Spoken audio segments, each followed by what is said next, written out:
The meeting of the Board of Ellis County Commissioners will now come to order. Let's stand for the Pledge of Allegiance. I pledge allegiance to the flag of the United States of America and to the republic for which it stands, one nation, under God, indivisible, with liberty and justice for all.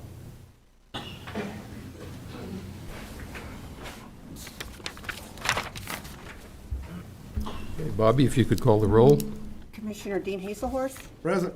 Commissioner Chair Butch Schleier. Present. Commissioner Neil Younger. Present. We have a quorum. Okay. Order of business. I am going to move agenda item number 8 up to the top of the list so Brendan can get out of here and get moved tonight.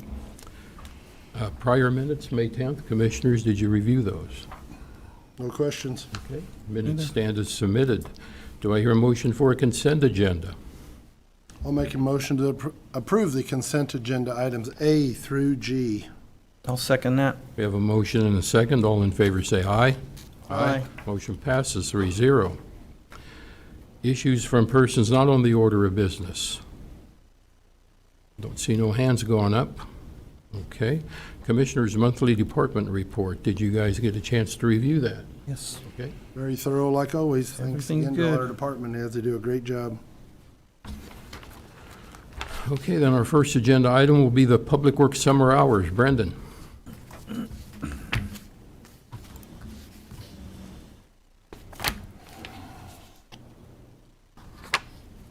Good evening, Commissioners. Brendan McKay, Ellis County Public Works Director.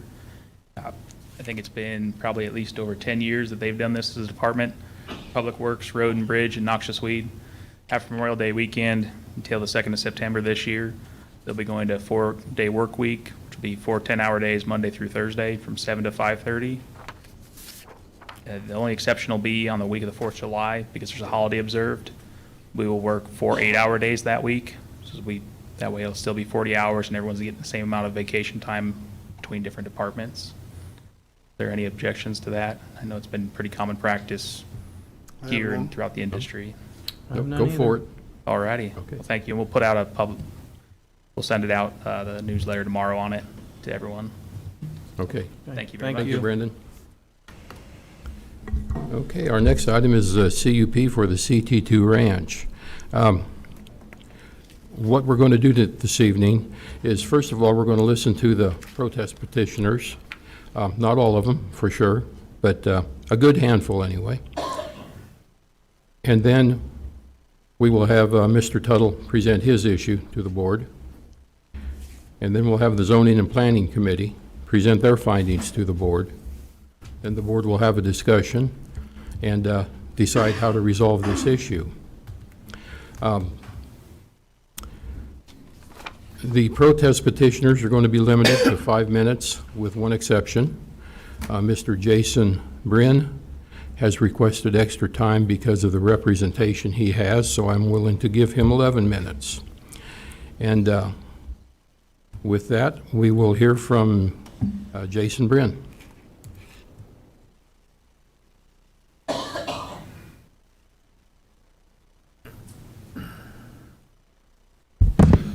Hello. Hi. Evening.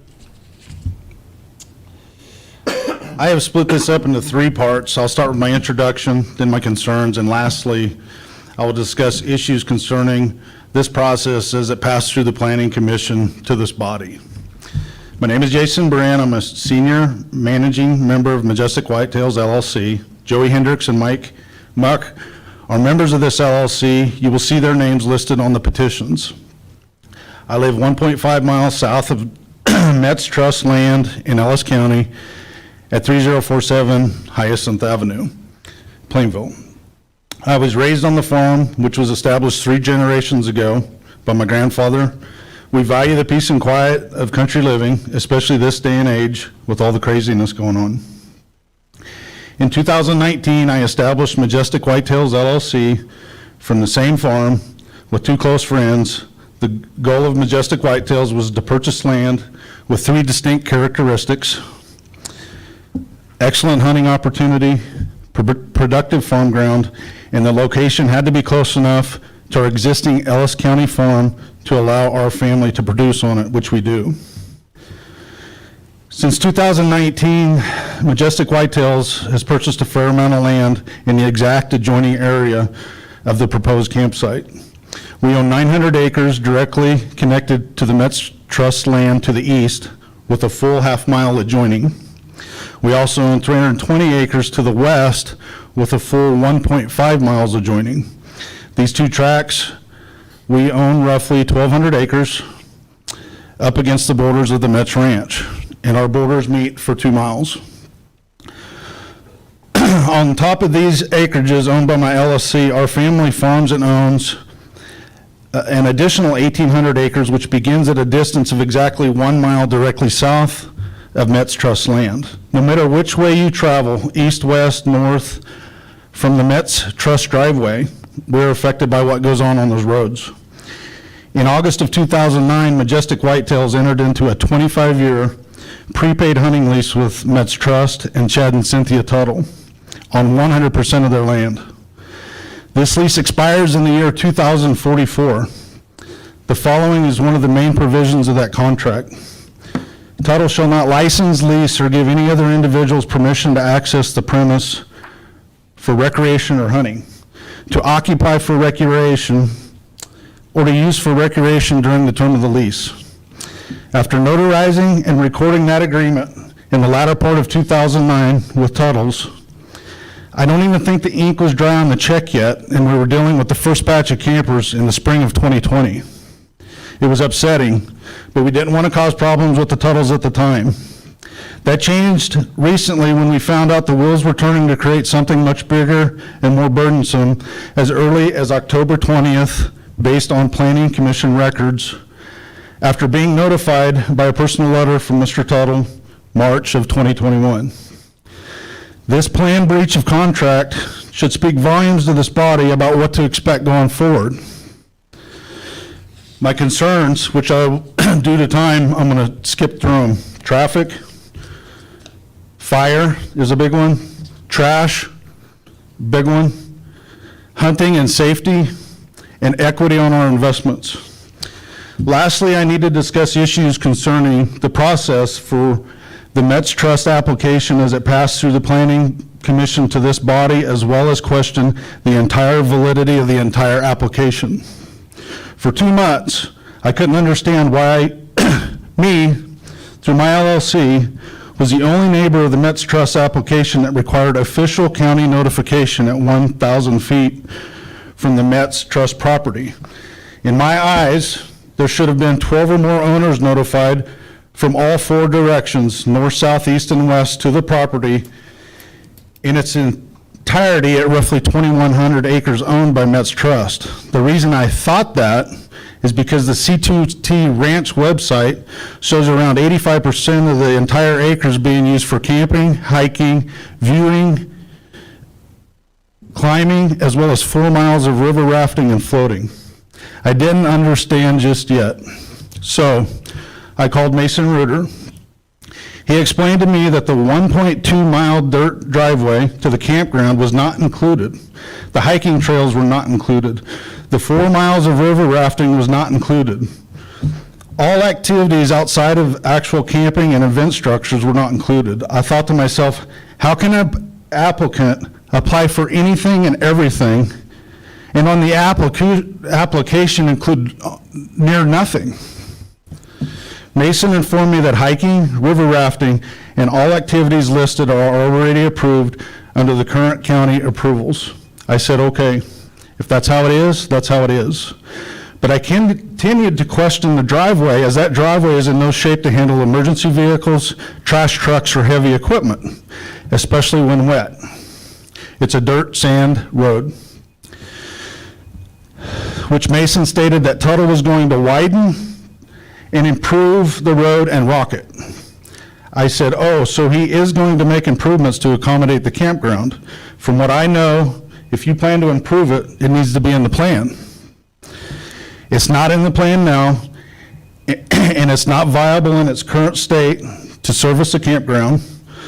So it has to be part of the plan. It can't be just a promise to improve the driveway from the applicant. That's not how this works. Since it's not in the plan, this commission should just stop now and vote no. We don't need to go any further. You know why the 1.2-mile driveway was not included? There was only one logical reason. Had it been included in the plan, it would have required an entirely different set of neighbors to be notified. You have a neighbor's house, a neighbor that is here tonight, that lives a half a mile east of the Metz driveway. Even though on page 23 of your agenda, fact number 2, you will see that this neighbor is listed as being 2.5 miles away to the east. That is conveniently incorrect. That driveway is only 60 feet from my property, and it stays within 1,000 feet of my property for an entire mile. But let's leave the driveway behind us just for a bit and move on. I want to review the CUP application for a bit. The original CUP application was for 632 acres and required notification of 6 property owners based on a survey report issued by Field Abstract on January 4th, 2020. This did not include the 1.2-mile driveway access road, nor the hiking trails or other activities. On February 22nd, 2020, Field Abstract did another survey report for this application. The survey report showed that the applicant had reduced the site area from 632 acres to 154 acres. That is a 75% reduction in the original footprint of the applied area. Wow. That's a major change. Not many people can change their plans by 75%, especially while applying for the exact same uses which was originally applied for. On that survey report, the applicant now only had to notify one neighbor. That was me. So we have a 2,100 acre property with the potential of 630 people capacity, which all revolves around this 154 acre carve out in the center of the property. At this time, it is important for me to note that to force a unanimous decision of the commissioners in favor of the applicant, in order for the applicant to be approved, one officially notified property owner must enter a notarized petition by a particular due date, which we have done. Remember, we are the only ones that can do this. This is my last page. Now, I would like to direct the commission to page 22 of your agenda. Under the discussion headings, you will find my petition, the only single entity, me, that could officially protest within 1,000 feet is deemed not legal because I don't own a contained 20% of land, which termed that way is hard to understand on the surface, but we will get to that in just a second. So what does this mean? This means that Tuttle, along with the Planning Commission, and I couldn't tell you which one had the smarts to do this, pushed through a zoning application that they knew would dodge all the neighbors and property owners and never see a legal petition. The 21 acre endeavor in reality, it's a 2,100 acre endeavor in reality, but nobody can legally protest it. That's a job well done. Now I would like to direct the commission to page 56 of the agenda. It's a map. So far, everything has been based off 154 acres carved out tract in the center of the Metz Trust property. That has been the basis for everything up until this point. You will see that even though I own 1,200 acres directly surrounding the Metz Trust property, the Planning Commission has only given me credit for the areas in yellow, which dictate a 1,000-foot strip of my property that adjoins the Metz property, which in their calculations equals 179 acres. Not my entire acreage. But on the Metz acreage that's used in the fuzzy math, now we're not using 154 acres anymore. That don't work. We're going to use 1,985 acres to do our math. This puts me at a 9% ownership, which is less than required to force this body into a unanimous vote. This map now shows the notification area, the same map on that same page, is not 154 acres anymore. It's 1,985. Read the little white box up in the corner. This is unexplainable in my opinion. This is setting a precedent in this body, in this commission. This application was put together to buffalo the neighbors and neighboring property owners, and now this evening, it's being used to buffalo the commission for your vote. You know, a lot of this information I did not know about until Friday when I read your agenda. So I've had no time to confer with my attorney much, or time to have any of them present for me tonight. I did email everything to my attorney in Kansas City for a high-level overview, and his text response really stuck with me. This is what he texted me. From my quick review, this is so intellectually dishonest, it's disturbing. You know, there's not just one close neighbor here tonight. There's not just two close neighbors here tonight. They're all here tonight. They're all behind me. Everyone that will truly have to deal with this, if approved, is here. I would like to thank the commission for hearing me out tonight. If you feel there has been any wrongdoing in this application process, or if you think the neighbors have been wronged in any way, legally or morally, I would ask for an immediate motion at this time to unanimously vote this application down. If that is not possible, I do understand. And instead, I will just thank you in advance for unanimously voting this down later this evening and protecting our quiet and peaceful lives. Please let me know if you have any questions. And I also have one question to the commission, if you so please. Sure. Go ahead, Mr. Brin. I'm off the script now and my throat is dry. When you guys lead into these meetings, I assume, and tell me yes or no, do you look at the matters of the night and do any research beforehand? Is that usually common or not? We attempt to, yes. Okay.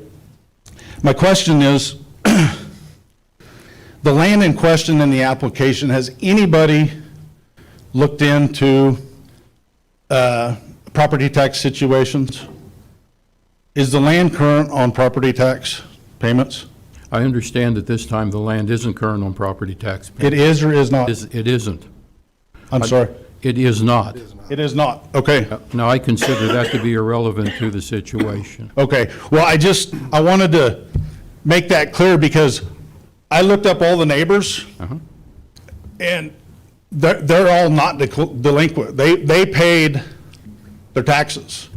They didn't buy tents or pay Fields Abstract to do surveys on a campground or buy a ranger or whatever goes with it. They paid the county, and they would like your support tonight. And that's all I have, unless you have questions. I have a question for you, and I think I heard you correctly, but on your lease, did you say that went to 2044? 2044. That's what I thought you said. Okay, thank you. Okay. Thank you, Mr. Brin. Thank you. I'd like to speak next. Now, I'm going to have Mr. Taylor speak next.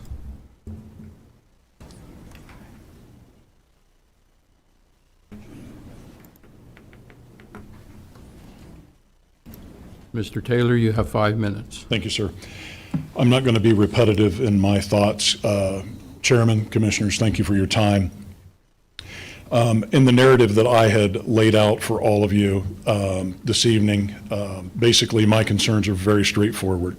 The road system leading up to the campground, to the road system internal to the campground, not being able to accommodate the type of traffic, creating a huge trash burden on the property in particular. 3, back to the notes that you should have received from the Planning Commission meeting where we pivoted away from having on-site the ability to offload waste, human waste, into receiving receptacles on the property to now those being trucked back and forth to a depot in Hayes.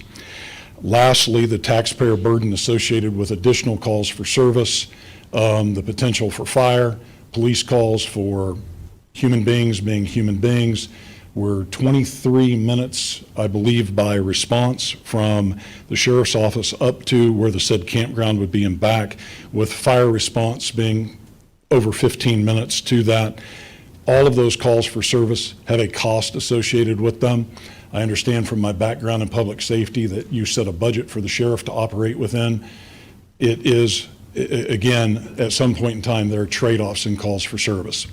So having said that, that is a burden that I think needs to be fully vetted and discussed based upon potential revenue that the property would bring in. One of the things that my client is concerned about is the precedent that will be set here tonight in allowing somebody to essentially operate a business in Ellis County without a permit, which is exactly what has been ongoing and has occurred. That coupled with, and this is just over my years in this business, is everybody wants to give everybody good faith and take them at face value. Well, you can only take the beg for forgiveness versus ask for permission so far. There is a ton of specificity inside of this document, in this application, that is not present.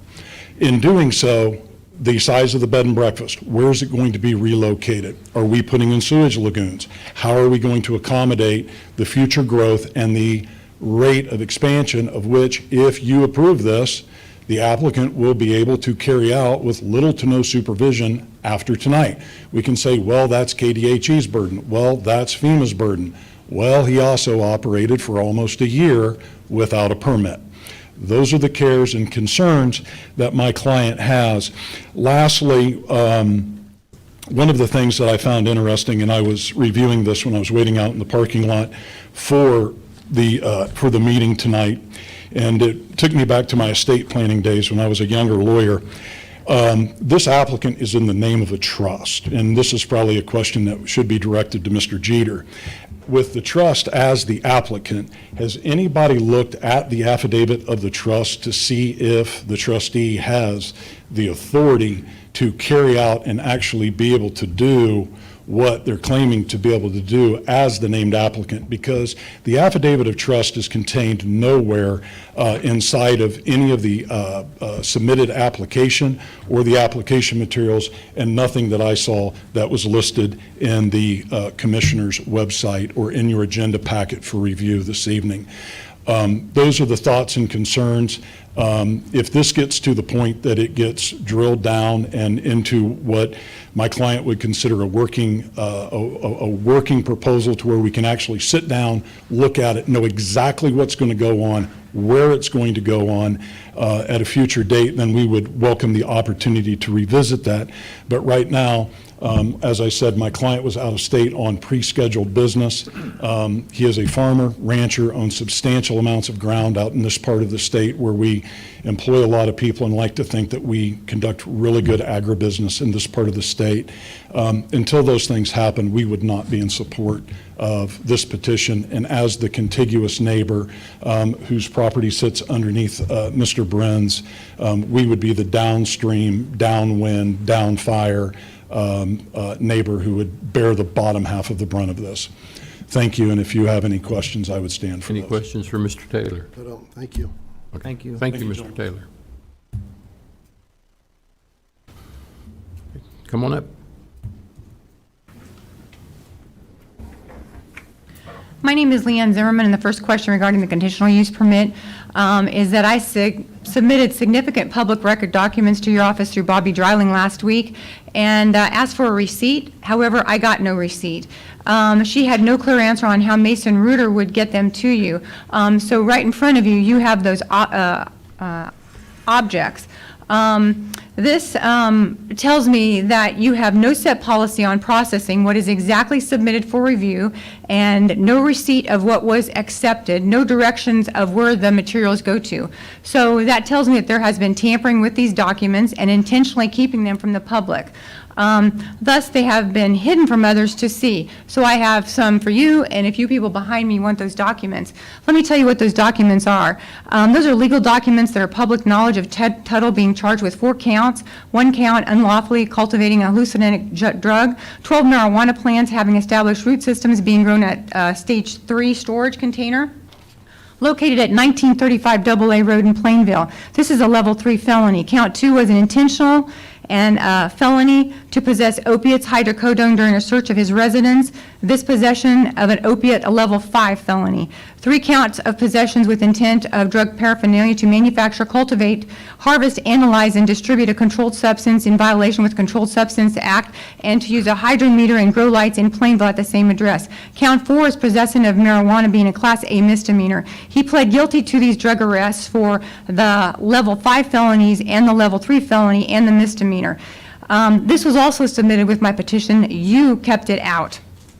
Also was submitted was a list of his creditors that's filed against him. This also shows you that he did not pay the taxes on this. There is a reason for him applying under the Mark Metz Living Trust. This is one of the reasons. He is trying to protect that asset, which do you have a certificate of trust?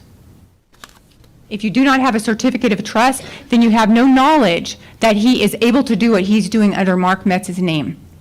Mark Metz has been deceased for 6 years already. I know that this is all very important. You need to take this into consideration because this tells you what kind of character this person is. I did hear from you, Butch, at a recent commission meeting at an event center that you said this would be a nuisance to have drugs and a rave concert.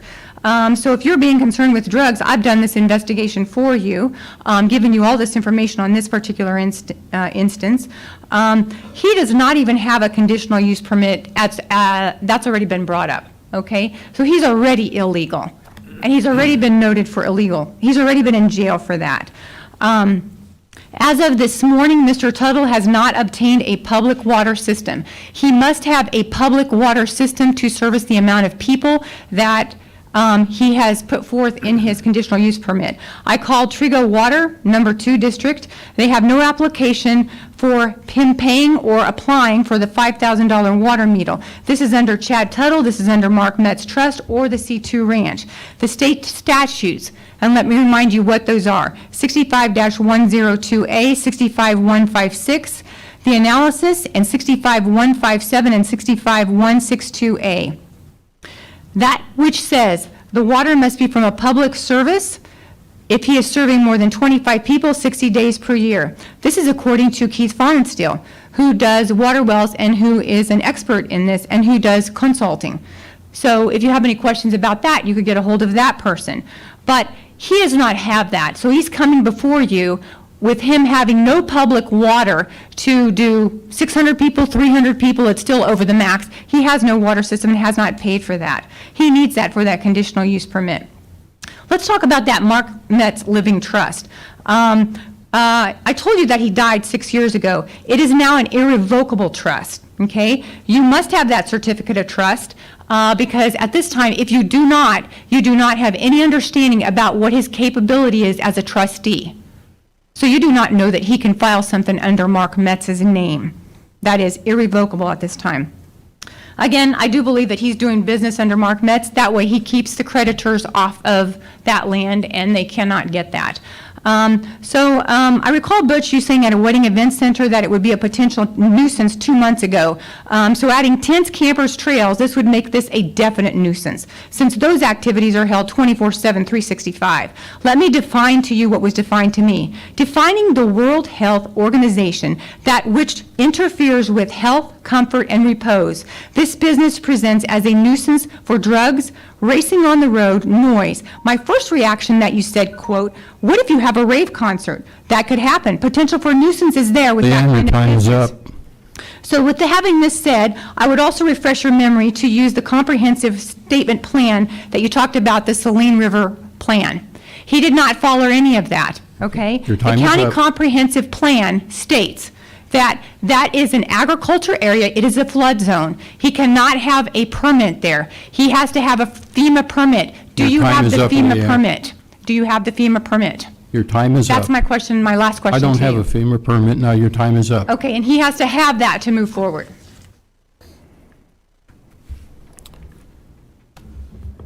Okay, is there a Randy?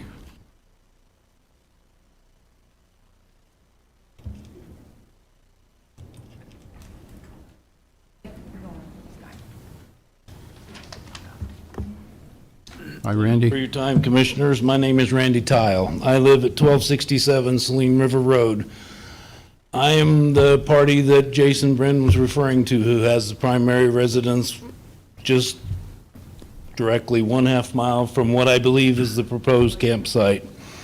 I've built a new home out there on the property. I am going to summarize my list of objections because many of them have been already brought up. And I do not understand the notification process or the application process because I have been excluded from all of it for various reasons. I don't know what. Whether that there's some intent to deceive by the applicant or by the planning commission, or whether it's just an oversight. I don't know the process. I don't have access to all the information that Jason has because I wasn't notified. So I feel like I'm in the dark. So I don't think the application process was correct. My other major concern is the environmental impact of a floodplain on a protected river is listed under the nationwide rivers inventory. The Saline River is a protected federal river. It was listed under federal protection in 1982. It is a floodplain that I understand this project is going into. You add structures, temporary or permanent structures alter the floodplain. So I have a great concern about what they're going to do in the floodplain and how it's impacted with the electrical service, with temporary vehicles, permanent structures, like what I understand is the proposed deck. Once again, I have limited access to the information that's going on that other people have. I have a concern of unnecessary fire hazards with his property. My property is a full section directly to the north, all grass. His property is the majority, all grass. To the east, to the west, to the south. You're in major grass country. The response time from the Hayes Fire Department, typically 45 minutes at best. You can burn a lot of acres, you can burn a new home, you can lose a lot of livestock, you can lose lives in the 45 minutes it takes to get out to the county line. We're just 1 mile inside the county line. I'm concerned with the future emerging campground uses that I could see coming. I can see campers coming with ATVs. Can they ride the property? Sure, they can ride the property. Where do they go? Any place they want to go, up and down the road. We already have multiple four-wheelers and things running up and down the road. They don't know where to ride. They're going to ride wherever, in and out of the river, up, down, around. We could expand that rough property to have a complete ATV park. Rock crawling, everything. I don't know if you start this, if you can control the future events out there. Dust pollution is another big one. Better watch my time, I'll go pretty fast here. Saline River Road, rock surface, does pretty good most of the time until that extended drought, that rock grinds up into white powder, we got a mess. I try to keep my stuff back off the road far enough, but the more traffic we have, the worse that dust gets. It seems like the speed limit on the Saline River Road is 70 miles an hour. Now, I hate to say it, but that's how fast the oil tankers tend to haul oil because they make more money with every load they can deliver. The tankers don't necessarily get on their side of the road. We've got campers coming, wandering down there. They don't know where to go. They're proceeding slowly. They're kind of taking their half out of the middle. They don't want to get their camper damaged. It's a matter of time before an oil field tanker and a camper meet at the top of one of those hills. Or me, I wonder myself sometimes.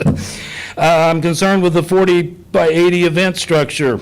It's pretty elusive in its description. I don't see how you can control the use of that, whether it's for wedding venues, whether business is slow and we advertise a small concert out there on our event. I don't know how you control the use of that structure. There again, I consider that a permanent structure until the flash flood comes along.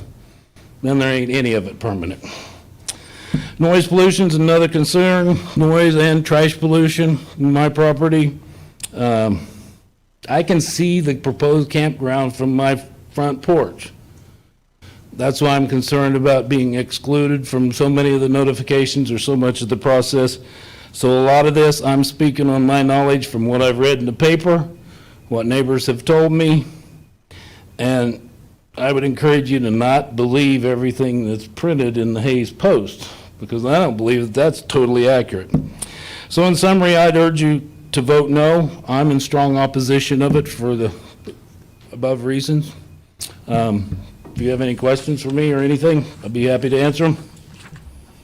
Randy, thank you. Thank you for your time. Thank you. Okay. Let's see, Linda Bryn.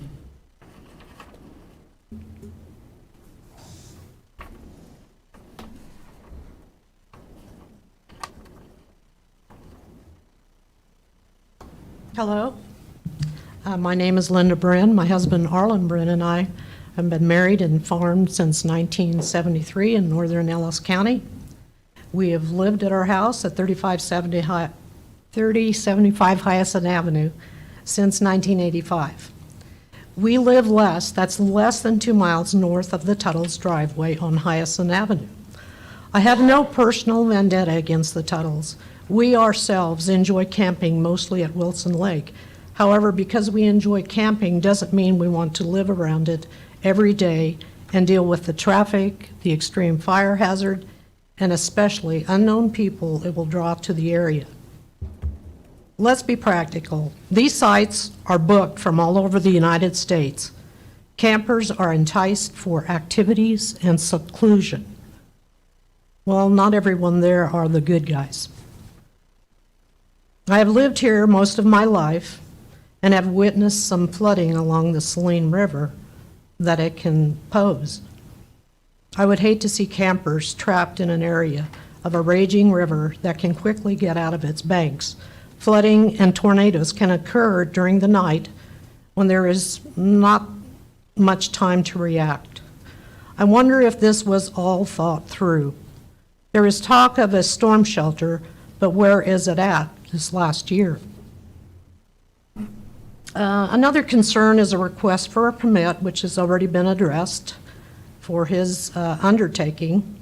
When I learned the campsites were in operation last year, is that what you do? Do you go ahead with your plans? Do you build it? Do you operate it? Then you request the permit with no consequences. This could start a precedent. And what are we voting on here tonight? There's so many things and activities that are going to go on down there. Camping, wedding venue, will liquor be brought in or sold there, bed and breakfast, or providing food. There's walking trails, four-wheel excursions, river rafts. And when it floods again, and I guarantee you it will, how much of all this is carried down the river on landowners' property, just as it has done before? Again, just as it has done before.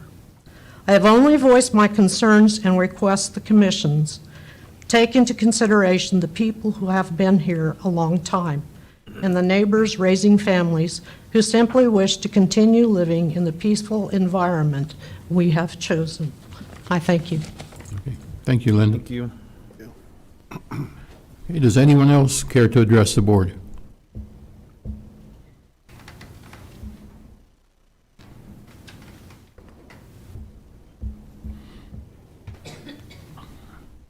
Most of this is just reiterating everything that they all said.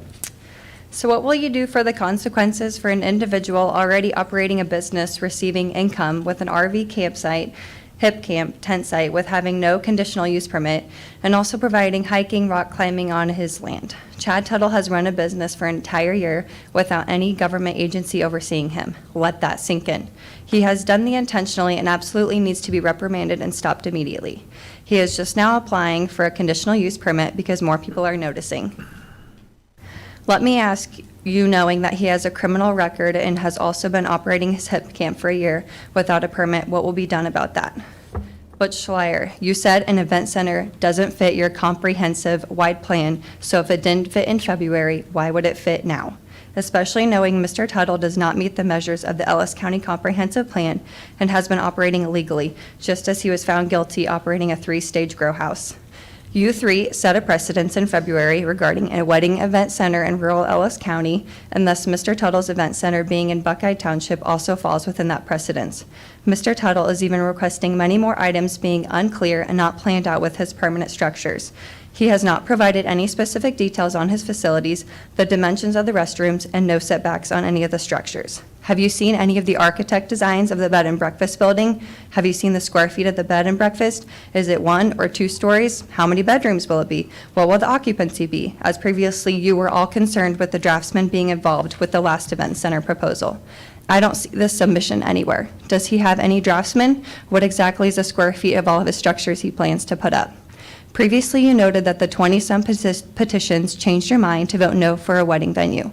So with having numerous petitions against Mr. Tuttle, the same would be true due to your precedent you sent 2 months ago. And by the way, distance of the landowner's petitions plays no role as to noted at a previous meeting. Protesters living as far away as 11.5 miles were considered, and let me remind you of Victoria's zip code and in Hayes zip code, Catherine, were included in the last conditional use petition. Those individuals were counted and not even being within Buckeye Township. People's concern is for having a fire, which he already did, and the building burned to the ground, an increase in traffic and safety and security of the area. The concern for fires, people smoking, throwing out cigarettes, his location being in a remote area where by the time rural units get to the area is too late. How would you tackle a fire? This affects other landowners. What safety will be provided for this, and what fire suppression will be required, as this has been your issue in the past? What makes Mr. Tuttle's location appropriate? Apparently, there are numerous venues available in Hayes, Kansas, as Sue McCrae provided that list to you previously, since she resides in the Buckeye Township. There are concerns that people would be in and out of 183 all day during the day. Will Ellis County keep an EMS truck out there 24/7 since his Hip Camp Event Center rock climbing will be open 24/7, 365 days a year? There is also concern for drunk driving in the rural area being so far out. 14 miles out of Hayes is way too far for an event center. His business may take away from other businesses, which was brought up in the past, this focusing on the Shank and Unride building. He promotes having 4 miles of the Saline River that runs through his Hip Camp. Is this through his entire property or just the Hip Camp, as this would make a difference with alerting those within the 1,000 feet? And speaking of a river, won't he need a fence around that, considering you brought this up in the past when my mom mentioned about her event center? What type of water rescue will Ellis County be providing for this location, and who will be paying for this? The taxpayers? Who will be responsible for making sure children, kids, teenagers, and adults wear life jackets in the river, and who will be responsible for drowning? Chad Tuttle or Mark Metz, who is deceased, who this conditional permit is named the owner of this entire project?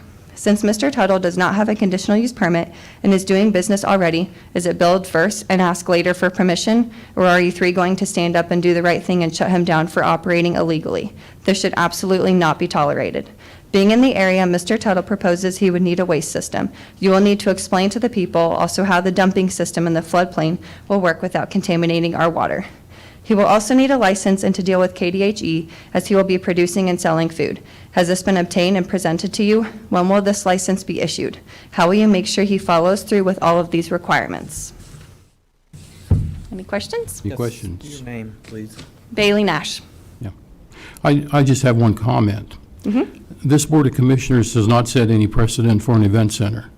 Every CUP brought before this board is its own issue based on its own variables, and that's the assessment we make. So we have not set precedent. Thank you. Okay, I think at this point we will hear from Mr. Tuttle regarding his proposal. I have a question for Mr. Jeter. Yes, sir. If Mr. Tuttle is already operating without a CUP, how do we stop it? County resolutions and the zoning regulations are enforced by fine or imprisonment, by misdemeanor charges filed in district court or an injunction from district court. Are those resolutions already on file? No, Okay. no. Can we prepare those, Darren, for next meeting? Well, those would be the criminal charges, misdemeanor charges would need to be filed by the county attorney's office. Okay. If the CUP is not allowed tonight, we want to stop the activity. So whatever we need to do that. I think on behalf of the Environmental Office, zoning administrator, and myself, we were not aware of any activity out there Right. until this conditional use permit came. So rest assured that if it is denied by the county commissioners, and as you know, the enforcement of our zoning regulations is complaint-driven. We don't have an investigative staff. Now that we have information and knowledge of some activity that may be in violation, then it'll be looked into. Okay. Okay, so we'll see how this proceeds. Right. Yeah. And we will certainly report back to the county commissioners. Okay. Thank you. Mr. Tug? Thank you. I will also weigh in on that later, that particular issue. I had emailed all of the commissioners this printout. Do you all have that? Mm-hmm. Do you have that? I do not. You did not get that for your email? I went back and looked at Chad. I do not have that. Okay. There's that, and here's also, these are, just to print off real quick, it's nothing real serious, it's just some of the reviews that came off of Hit Camp from last year. Look those over as you want. And actually, I have your website pulled up also, Mr. Excellent. Tuttle, on the internet also. Glad to hear that. Here I have questions about. Sure. Thank you for your time this evening. My name is Chad Tuttle, as you've heard, and along with my wife Cynthia, I own and operate the C2t Ranch, which is located in northern Ellis County in the beautiful Saline River Valley. I was born and raised in northwestern Kansas, growing up on a small farm in rural Gove County. I graduated from Quinter High School in 1990, then attended Fort Hays State University, where I graduated with a degree in animal science in 1994. Following college, unable to return to the farm where my heart lay, I went into ag finance, working for commercial banks in 3 states before landing in Plainville in 2004, managing the Plainville branch of the First State Bank. For me, it was a great opportunity to return to an area that I loved. Cynthia is also a native of Northwest Kansas, being born and raised in Norton. She has been in the nursing field since she was 16, becoming a specialist in dementia care, but retired 5 years ago to help me on the ranch full-time. 6 kids can call us mom and dad and expect an answer, from Alexandra at age 24 to 4-year-old Mason. When we're not working with or thinking about our family, the ranch, the cows, or the campground, I enjoy studying ancient history, cosmology, and yoga, while Cynthia enjoys her hobbies of landscape photography, nature and spirituality studies, and music. C2t Ranch is located on a very unique piece of property. Because of a large horseshoe bend in the middle of the ranch, we enjoy over 4 miles of river. The area of the bend is bordered by incredible 150-foot tall limestone cliffs and rock outcroppings. With cedar-choked, rugged canyons and hidden spring-fed meadows, many places on the ranch remind visitors more of Wyoming than of western Kansas. In addition to the scenic areas, there is a large limestone barn and a very extensive set of corrals with limestone rock walls. The barn is deteriorating, but much of the corrals are intact and back in use. The rock was quarried off of the cliffs, and they are believed to date to just after the Civil War. In fact, as we have been researching the history of the ranch, we have become convinced that it was once the Saline River outpost of Fort Hays. Using metal detectors, many military artifacts have been found, and we believe there is a strong likelihood that General Custer and his party spent part of a summer in the immediate area. We believe there is a great deal of interesting history yet to be discovered about a place this special. In fact, on Thursday, we will be hosting a team from the Kansas State Historical Association. They are coming out to look at 2 possible sites to be designated as official historical sites. We have leased and operated the ranch as a conventional farm and ranch since 2007. At the time, it was owned by Mark Metz. Mark wanted to develop the scenic beauty of the property and, with the help of friends, cleaned a great deal of brush in the area encircled by the cliffs. In 2009, he built a very secluded pool area, complete with full power and water, over a half a mile from his house and at the very base of the cliffs, and in one of the most scenic areas you'll find in Kansas. The pool, sunshade, and pool shed all washed away in a large flood in May 2018, but the infrastructure is still there, and the former pool site is our premium-powered site. Mark was diagnosed with terminal cancer in November 2014. Having never been married or had any children, and with no family close, he decided to leave the ranch to me. Cynthia quit her nursing job, and I did very little farming. We essentially moved in to care for him and complete some projects around the ranch that he really wanted finished. Mark passed away January 20th, 2016. We employ a very unique production model, one that is designed to be different from status quo farms and ranches in this area. We have embraced the holistic approach to ranching, first championed by Alan Savory, whose 2013 TED Talk on reversing desertification of the land has become one of the most widely viewed talks of all time. We have eliminated cash crops, choosing instead to plant diverse cover crop blends that we graze. By using holistically managed planned grazing on both the cropland and the native range, we are beginning to see benefits in all aspects of the operation, including more forage growth, better rain infiltration, and fewer required inputs. How it works specifically is this. We rotate the cows, and eventually sheep, goats, pigs, and poultry, through the ranch, moving them daily at optimum. Because we graze cover crops as well as native pasture, we rotate in a variety of ways, with the goal being to graze in a different pattern each year. This rotation, along with the herd action created by a mob of cows kept in close proximity, does remarkable things for the soil and for stimulating plant growth. We still have a lot to learn about the effects, but it's clear it jumpstarts regeneration of the soil. By avoiding artificial fertilizers and chemicals, and including the key component of intensive grazing, we have the key to fixing soil health, which in turn is the key to fixing many other problems in agriculture, rural America, our food system, and the environment. This production model is regenerative for our environment, allows me to operate in sync with nature, and maintains a very high quality of life for everyone involved in the operation. Potential profitability is also very high, partly because the input costs are low while the forage is actually increased. We also believe regenerative agriculture is the right thing to do. Contrary to popular belief, it appears we can truly sequester carbon and regenerate the land fastest by using grazing animals managed in a way that mimics what Mother Nature did before we arrived. It's not the cow, it's the how, to put it simply. Yes, we completely agree that the industrial agriculture model, including the feedlot-based beef system, has proven to be a bad way to feed the world. But a regenerative approach to the problem allows the cow, properly managed, to become the hero. Our goal is a truly integrated, diversified system that includes many different forms of naturally raised pasture proteins, including beef, sheep, goats, pigs, chickens, and turkeys. When you combine this with a hospitality enterprise capable of bringing in people through camping and other ventures who are especially interested in and tuned to the regenerative agriculture approach, it seems to be the best possible agritourism model available. It is impossible to overstate the importance of the holistic management framework in our lives and in our operation. We are attempting to redefine the direction of food production, and will continue to explore ways to help our operation to become more sustainable and regenerative through adding additional enterprises.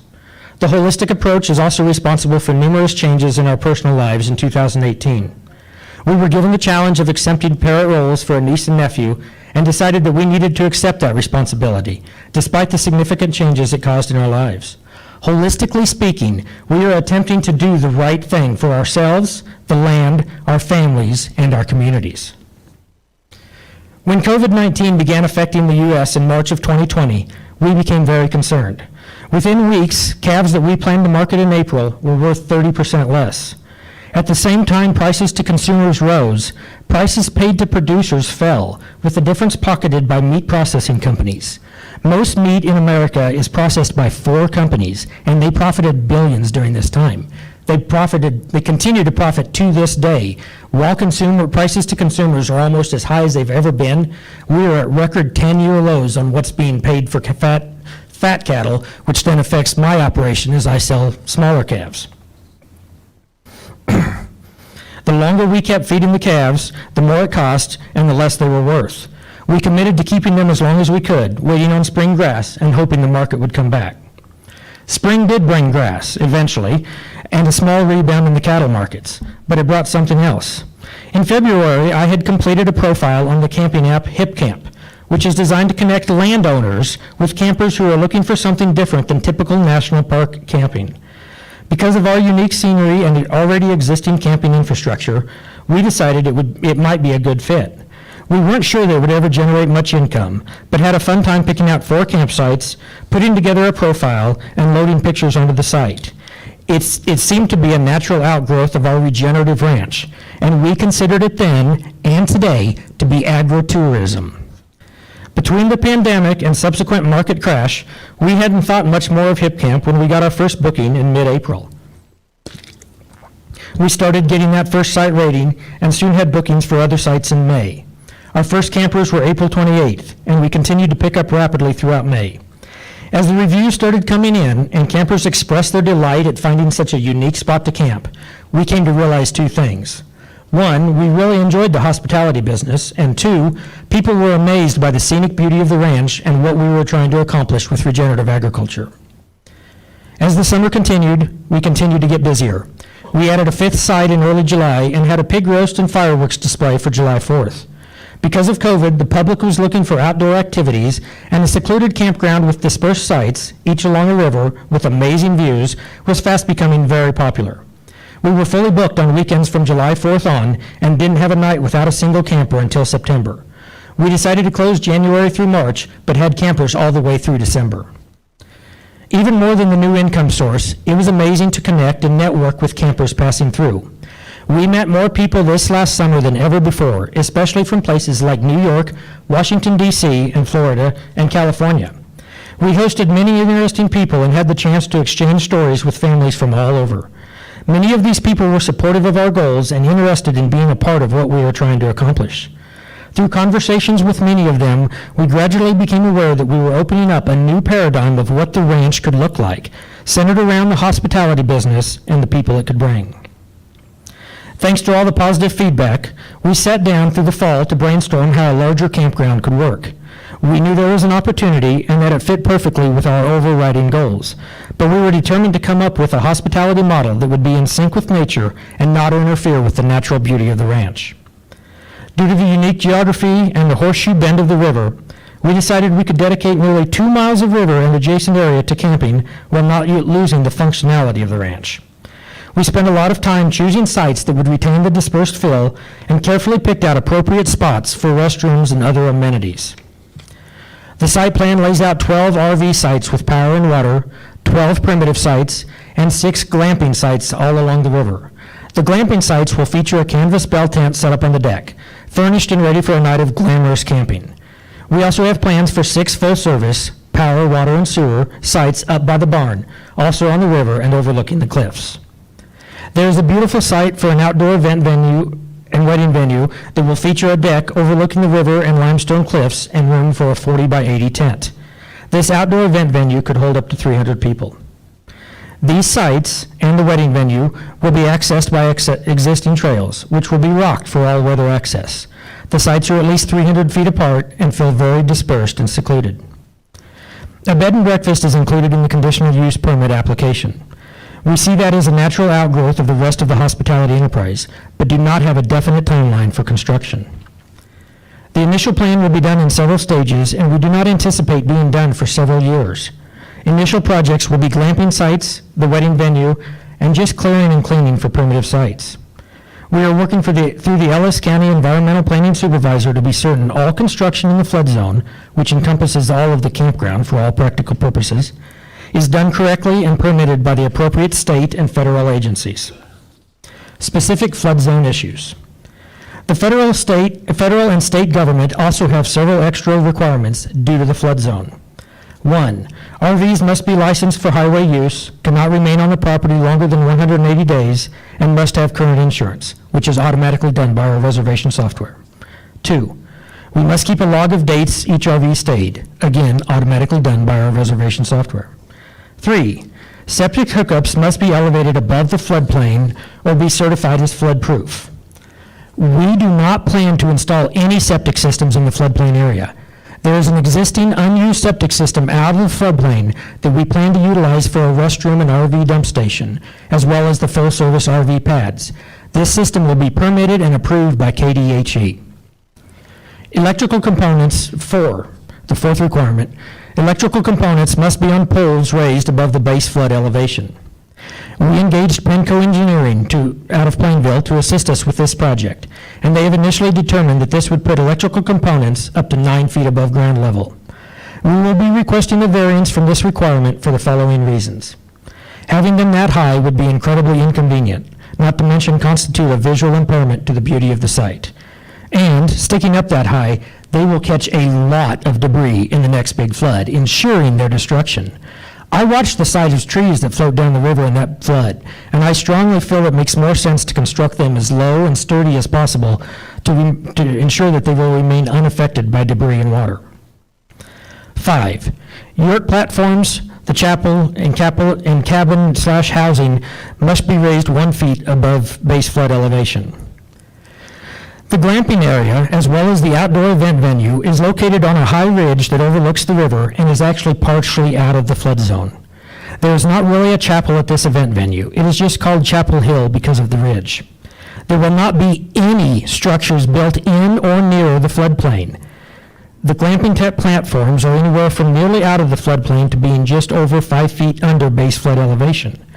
Because we will not be allowing them to be used during a flood, and for the same reason as the electrical hookups, we will be requesting a variance for the platforms. And the cabin area is up by the barn and well out of the floodplain. Again, there are no four-wall structures with a roof planned for the floodplain. Number 6, RV pads in the floodplain that are constructed of material brought in must have a permit from the Division of Water Resources, as must roads at grade. We are working through Penco Engineering to ensure this requirement is met. And number 7, everything in the floodplain must have a no-rise certificate. And again, we are working through Penco Engineering to ensure this requirement is met. In addition to complying with all the flood zone requirements for the above issues, we have developed a comprehensive emergency preparedness plan that details, among other things, our flood plan for monitoring potential flooding activities, communicating with campers and emergency personnel, and evacuating and closing the campground in the event of a flood.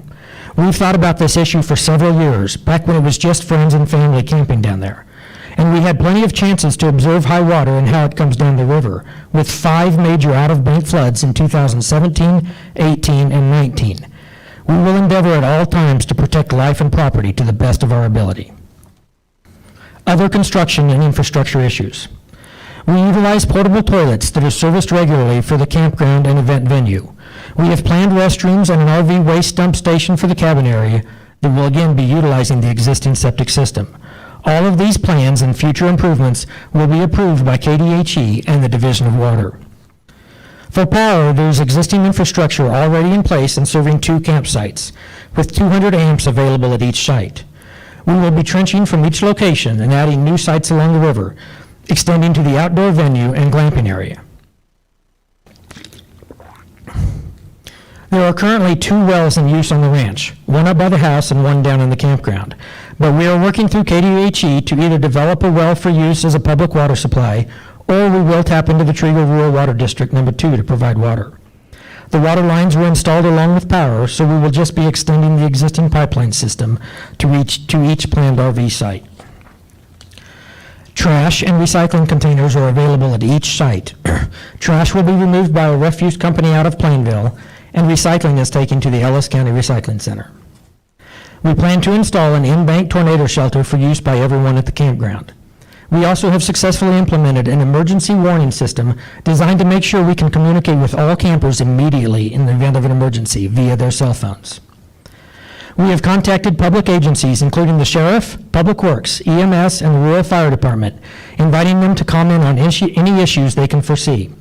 We will be sharing our emergency preparedness plan with these agencies along with an informational packet that includes a detailed map and directions. I spoke with Sheriff Brown last week about the emergency preparedness plan and any specific issues he had, and felt that we were on the same page regarding any potential issues. It is worth noting that we live on the site.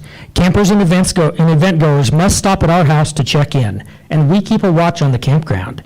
It is our goal for everyone to have a great experience, and for the campground to feel like a secluded resort. So we work hard to ensure there are no problems or concerns.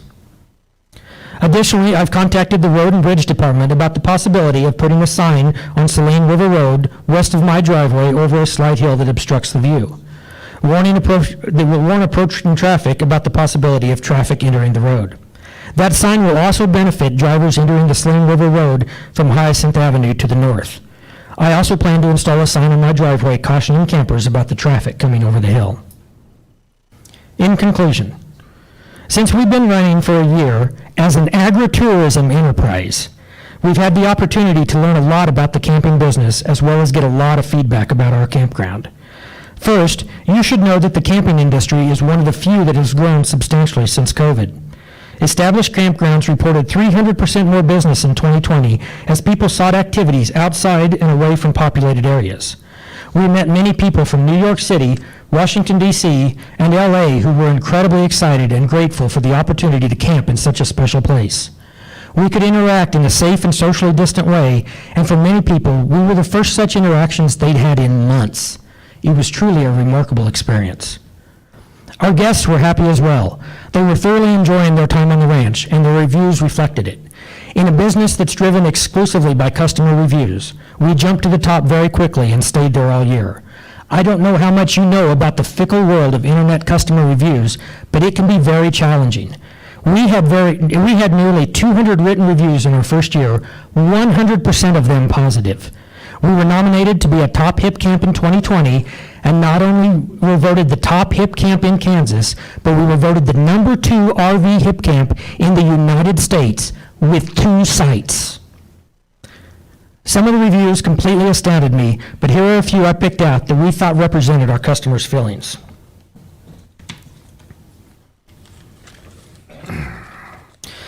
John Logan of California says, "Beautiful, tranquil, and spacious. We remarked within minutes of arriving at the ranch that this was exactly the sort of experience for which we travel and that inspired us to hit the road in our van. Chad and Cynthia's ranch and the campsites they've spaced out on it are gorgeously scenic, spaced for a real sense of solitude and tranquil in a deep way. Adding in spending some time with grazing horses and cattle, and you have one of our best nights camping to date. Can't recommend their ranch highly enough, whether you need a quick layover night as we did, or whether you're looking to settle down and work from the campsite for a week.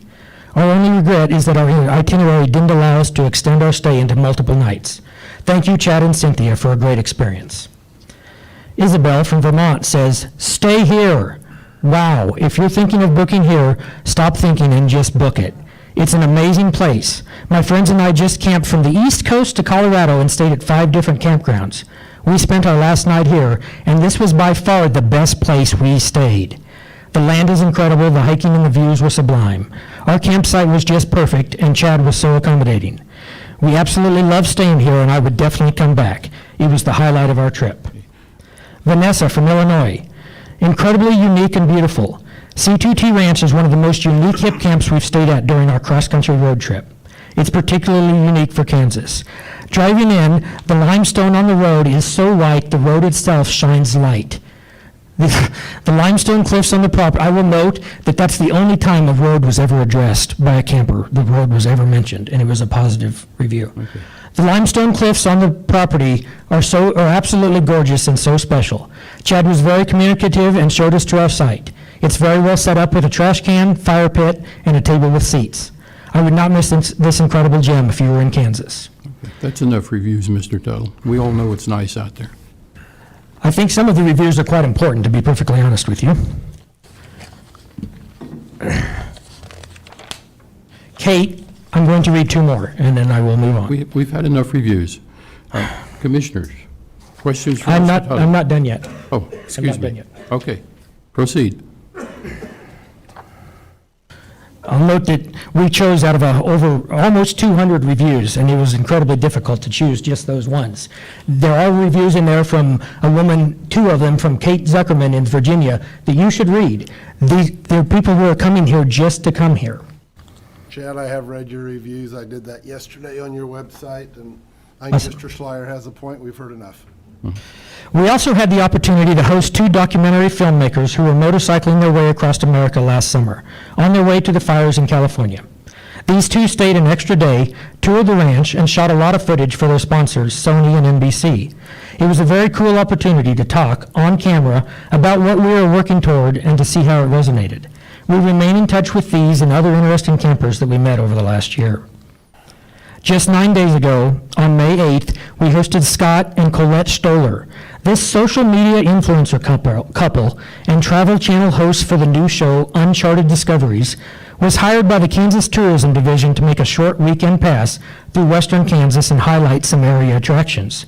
The Tourism Department arranged stops at Little Jerusalem Badlands State Park, Syracuse Sand Dunes, Cedar Bluff State Park, Sand Sage Bison Range and Wildlife Preserve in Garden City, and C2t Ranch of Ellis County.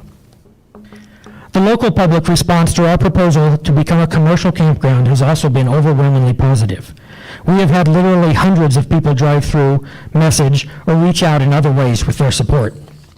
Many have come to look and ended up booking a site. We're getting great reviews again this spring and are fully booked on our limited RV sites on weekends through July already.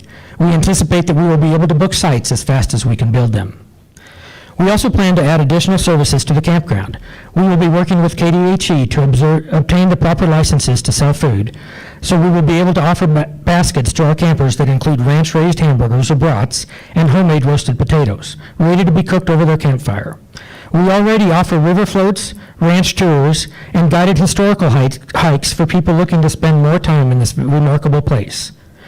Eventually, additional hospitality ventures, such as a pumpkin patch, haunted trails along the river, and other fall activities could be included. The event venue, with a 3-sided tent, will be a beautiful place for all kinds of events in 3 seasons. In addition to interest from brides-to-be, we've been asked to host a business retreat for a business from Stillwater, Oklahoma, and host numerous youth and veteran organizations, as well as to be a host for the 2022 World Regenerative Agriculture Summit, which will bring in some of the top thinkers and innovators in feeding the world to Ellis County. We will also be a benefit for Ellis County in many other ways. Campers come off of interstate and fuel up, eat supper, and buy groceries and supplies in Hayes and Ellis. They spend far more in town than they do on average out at the campground. We also refer anyone who is interested to area attractions, from Webster Lake for fishermen to Sternberg Museum and Old Fort Hayes for history and nature buffs. We have a very cordial relationship with the owner of the new Creekside Resort out on the bypass. Even though we are both campgrounds with outdoor event venues, we agreed early on that there was plenty of room in the business for each of us, and that we each offer unique features that can complement each other and the Ellis County area. This, we believe, is agritourism at its finest. The camping industry had a record year in 2020 as people sought outdoor activities, and it appears to be even stronger in 2021. Outdoor event venues have experienced the same increase in popularity, and we believe ours can become a destination in its own right, as well as a popular local venue. These are the types of businesses we should want in Ellis County. Truly new economic development at very little infrastructure cost. We will not only be an employer, but we hope to find partners who will choose to make the area home. We believe this is the right place at the right time to become a significant player in the destination hospitality industry and to have a positive impact on Ellis County. Thank you for your time. I will answer questions on the presentation, but I also want to walk through some of the other issues that have been brought up. Commissioners, questions? Sure. I guess I got a list of them, Chad. Good. So originally, when this application was put together, it started out at 1,900 acres, 2,100 acres, 632, and 154. Reading your website yesterday, and I've been all over because we do a lot of camping across Kansas and Texas and different places. So you've been in operation for over a year without a permit. Going back, looking at your reviews, you said you're going to obtain all the different things from KDHE you need to do different things to sell out there. I'm on your website right now, fellow commissioners. If I'm camping out there today, I can buy hamburgers, brats, a basket for $55, or home-raised hamburger for $40. So it looks to me like we're already doing this and we don't have a permit. No, if you actually tried to buy them, you would find that they cannot be purchased. So you say if I show up at your campsite tomorrow, I That's can't right. buy none of this? No, you cannot buy anything like It's that. on your website and it says. It is, because we are finding out what the market's like, absolutely, but, Okay. So I just got on your booking site, it says Instabook. Right now you have 21 days booked in May, is that correct? yes, that would be right. 19 days in June, Yes, 11 days in July. at least. Well, that's what you have up here. Well, and it could be, it changes every day as bookings come in, every day. But again, we're selling campsites, we're doing all this stuff. If I could interrupt you, and let's talk about that specific issue. 1 second, I'm not done, so don't interrupt me. So, I'm looking at all this, and I'm thinking I can book a campsite, we don't have a permit. We don't even have until Mason Reuter comes up here, I'm not sure we even have a plan through KDHE, and I realize that this plan you have to get approved through KDHE will take you 18 months, is that correct? No, I've not heard that. It will be. It'll take you 18 months, just so you know. That's how long the process takes. Well, the plan for what, though? You mean for the whole For your campsite? septic system and your environmental out there. Again, we don't have a septic system. We're not allowing people to dump. We're referring people to other places in Hayes. I realize that. We don't and have anything like That brings that. up another thing about where they're dumping. So you know, I work up there on the Saline River Road a lot. I go by your house, Randy Teal's up there, and everybody that's, well, pretty much out there tonight. But work in the oil field right down the stream from your RV site. 2018, I was up there when that flood came through. Started out in Hill City, Kansas. It ended up right through where I was working, along it went through your ranch. That water came up very quickly. We had very minimal time to get out of there ourselves. If I would be in a camper, I would be very concerned about being at your campsite where it is located, looking at your map. Because I can tell you that wall of water came from Ellis, north of Ellis on the Saline River, to where we were working 2 miles from your site in under an hour. If you have 40 campers down there, I'm telling you, you don't have time to get out of there. You tell me you're going to notify them through cell service and different things. Another thing I'll tell you, I've worked up there for over 30 years of my life. Cell service is non-existent. If you go to the hill right on the west side of Randy's house, cell service is there. Wait. Young lady, trust me, I've worked up there over 30 years of my life.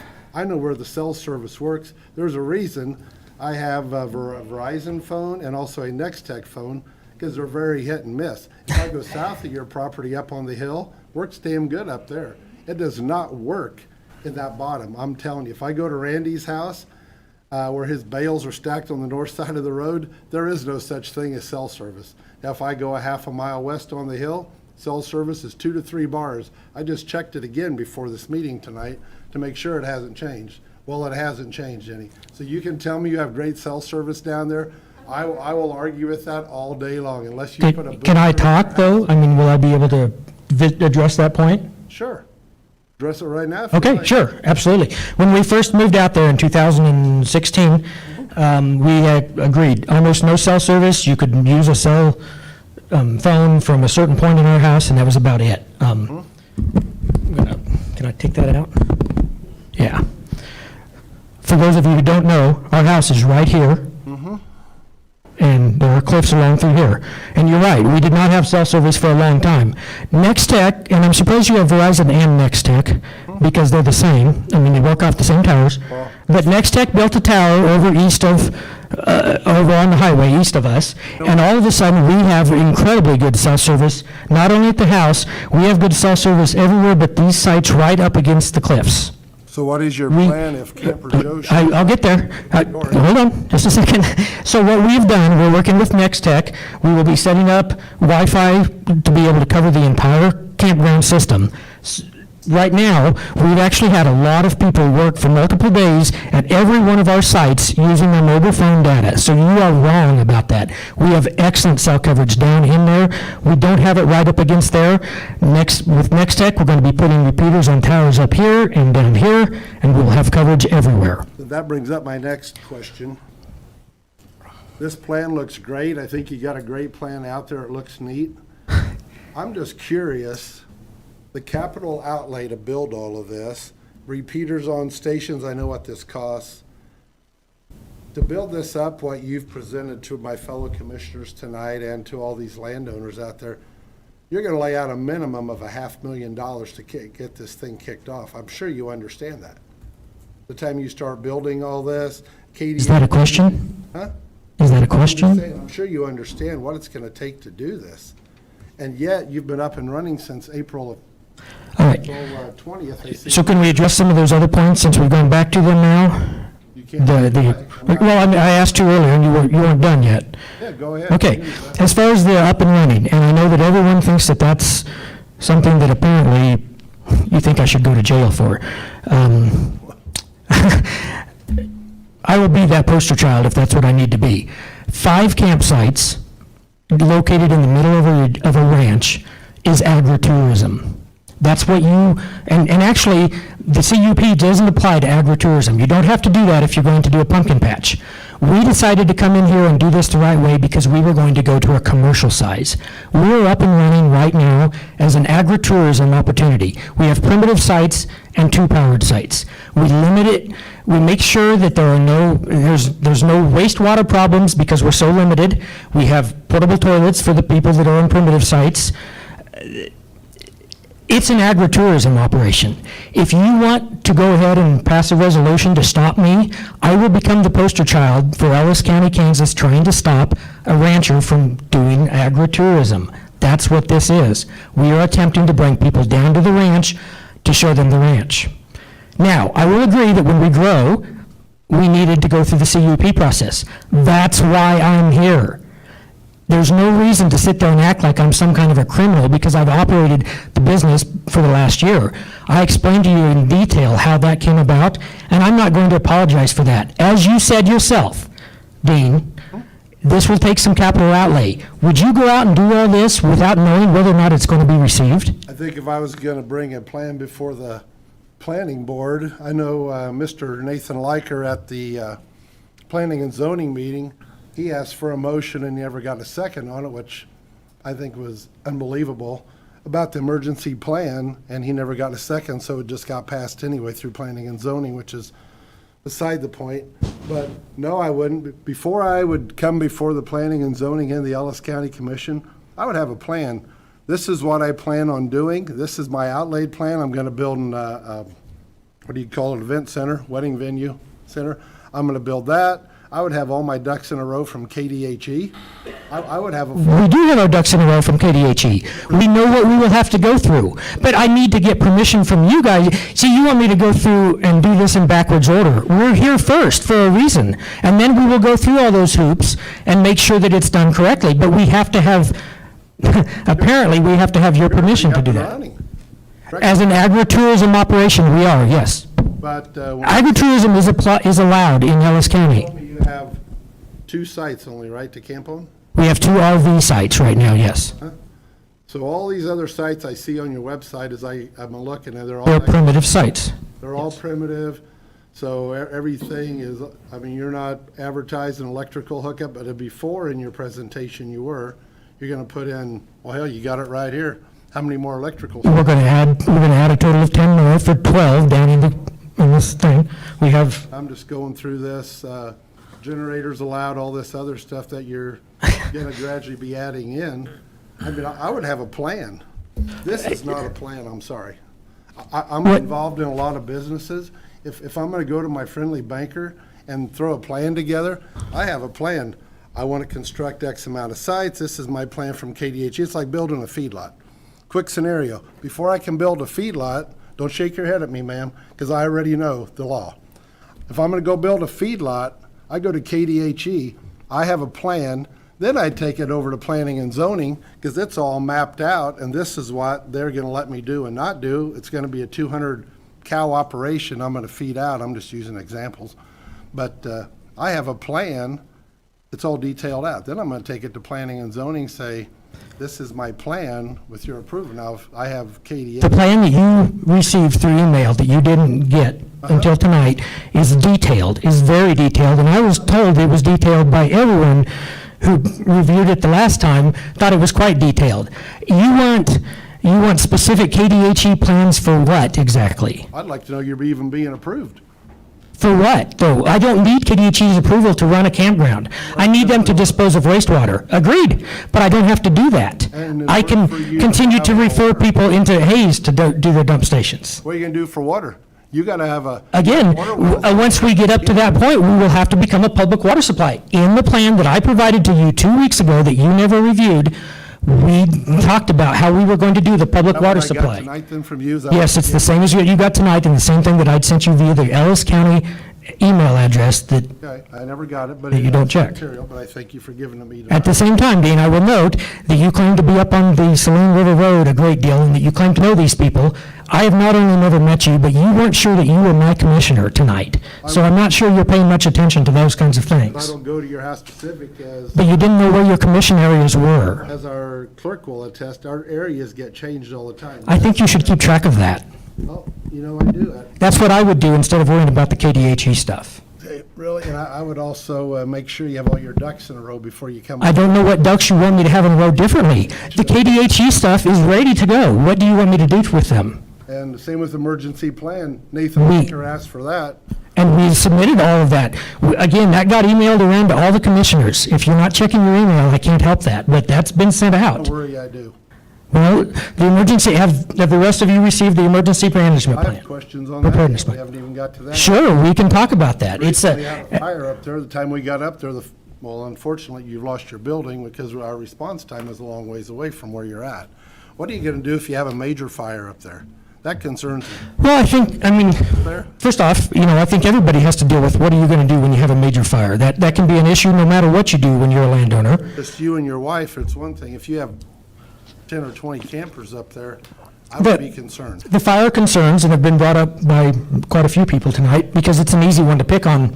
Okay?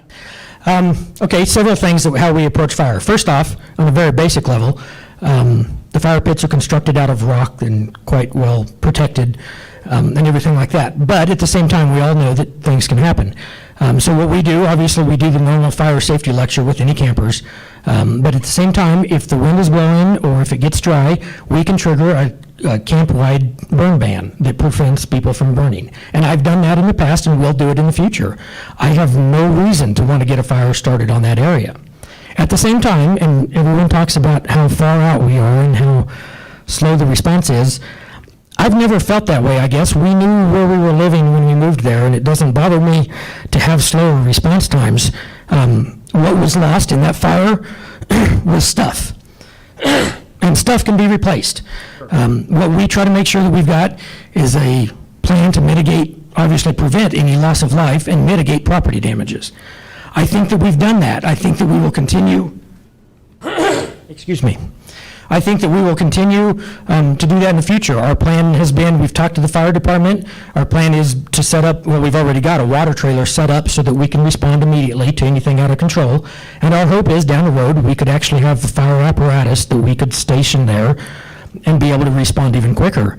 I don't know how much more you can do. My disc is hooked up all the time that I possibly can. If I see smoke, I'll drop the disc in the ground and disc it up. I pay as much attention to fire as anybody out there because that's pretty important to me too. And I don't think that it's quite fair to most of the campers to just lump them into the bunch that's going to be out there not paying attention. You're a camper. Do you go out and start fires like that? The wind's not blowing, we don't know if we should. Well, and that's what we do. We talk at great length. The nice thing is, as you would see if any had come down there, it's quite protected. We can have a 40-mile-an-hour south wind and be very protected down in that area. At the same time, if it's gusting and swirling, I'll tell people not to burn. That doesn't bother me one bit. Is there something that you think I should approach differently on the fire aspect of it? No, I mean, just talking to our county administrator also, I mean, he oversees that, Darren does, I mean, all the time. I mean, he knows what it's like to fight a fire up in them hills. I've been a volunteer firefighter and I've fought fires in hills like that too. There's a tremendous amount of cedars on that ranch, and we do not want to get them started burning before we get the mitigation plan for the cedars in place. So, I mean, anytime you just add more, let's say, people not familiar with the area up there, I mean, you know, that is a concern. Not everybody's lived around this area like me and you and everybody in this room.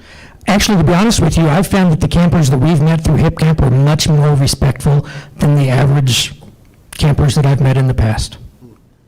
That's good. I mean, that is, They are much more in tune. I know Darren don't like being called out anywhere, especially in them hills to put out fires. I mean, it puts our firefighters in danger too. Agreed. We are not looking to do that either.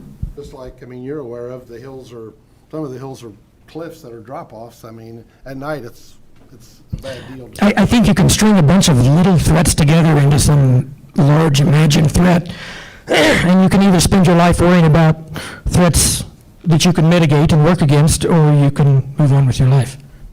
Oh, exactly. But I mean, there were just some things that I was concerned about, even, EMS response time, as you know, it's your ways out there. It's just out of Plainville. Again, people that come camping from places like this are used to camping in national parks. They want to go RVing way up off the area. They're used to being pretty remote. And those of us that live out there, I don't actually think that, where do you live? Here in Hayes. Okay, so you're in town, so you're kind of used to pretty quick response. I think most of us that are actually out in the country are used to this, and that doesn't bother us that much. And obviously, someday, there will probably have to be an ambulance call. We haven't had one yet, but we did have a police call last September, and it went fine for not having the emergency preparedness plan set up at the time. I thought everybody handled it quite well, so. And the road issue out there, I mean, it is, Do you think that's a bad road? I mean, I want to say it's not one of our best county roads out Really? there. Oh, I would totally disagree. I will tell you that growing up in western Kansas, especially in Royal Grove County, we think that's an amazingly good road. That road doesn't get bad, and the person who's in charge of it gets right on it as soon as they can. We had a heavy rain the other night, and part of it just up north and east of us had much more rain than we did, and part of that road had water over it, and it washed out some spots. They've already got it graded. They don't have the rock back up all the way yet, but they're quick, I think, and that's a very wide road. That road's designed, I mean, you're an Ellis County Commissioner, you don't think that's a good road? That road's designed for 80,000-pound semis all day long, and Jason's not wrong. They run up and down that road. That's designed for that. We're not going to add extra traffic. Back into your property, Saline River Road, I'm not that worried about. Oh, my road? Yeah. Well, and again, this kind of becomes an issue between me and the campers, right? If I can't provide a way for them to access the campground, then they're not going to come. We have a plan. We will be rocking the driveway. I guess, I realized that Jason made a comment that he thought that it was a really terrible driveway. I don't know, it's much better than it was 5 years ago. After the rain, we had no problems getting up and down in a two-wheel drive vehicle. But at the same time, it'll be rocked. But again, those are issues that are really more business issues between the campers and myself versus, I mean, we want to make it accessible, but at the same time, we recognize that they're looking for stuff that isn't necessarily perfect. They don't want to be parked on pavement. They're the kind of campers that are trying to get away from the KOAs and. Okay, that's fine. I'm just the opposite, so that's fine. Yeah, Mr. Tuttle, I got a question for you. absolutely. You talk about an event center, what can hold approximately 150 to 300 people. Do you have plans to park 100 cars out there? Yes, actually, we do. Are you going to make a parking lot? No, we don't need a parking lot. There's enough acres. The event venue, for those of you, hopefully you can see it, the sandy ridge extends right down through here, and the event venue will be right along that. This entire area is sagebrush and grass that takes no time at all to mow.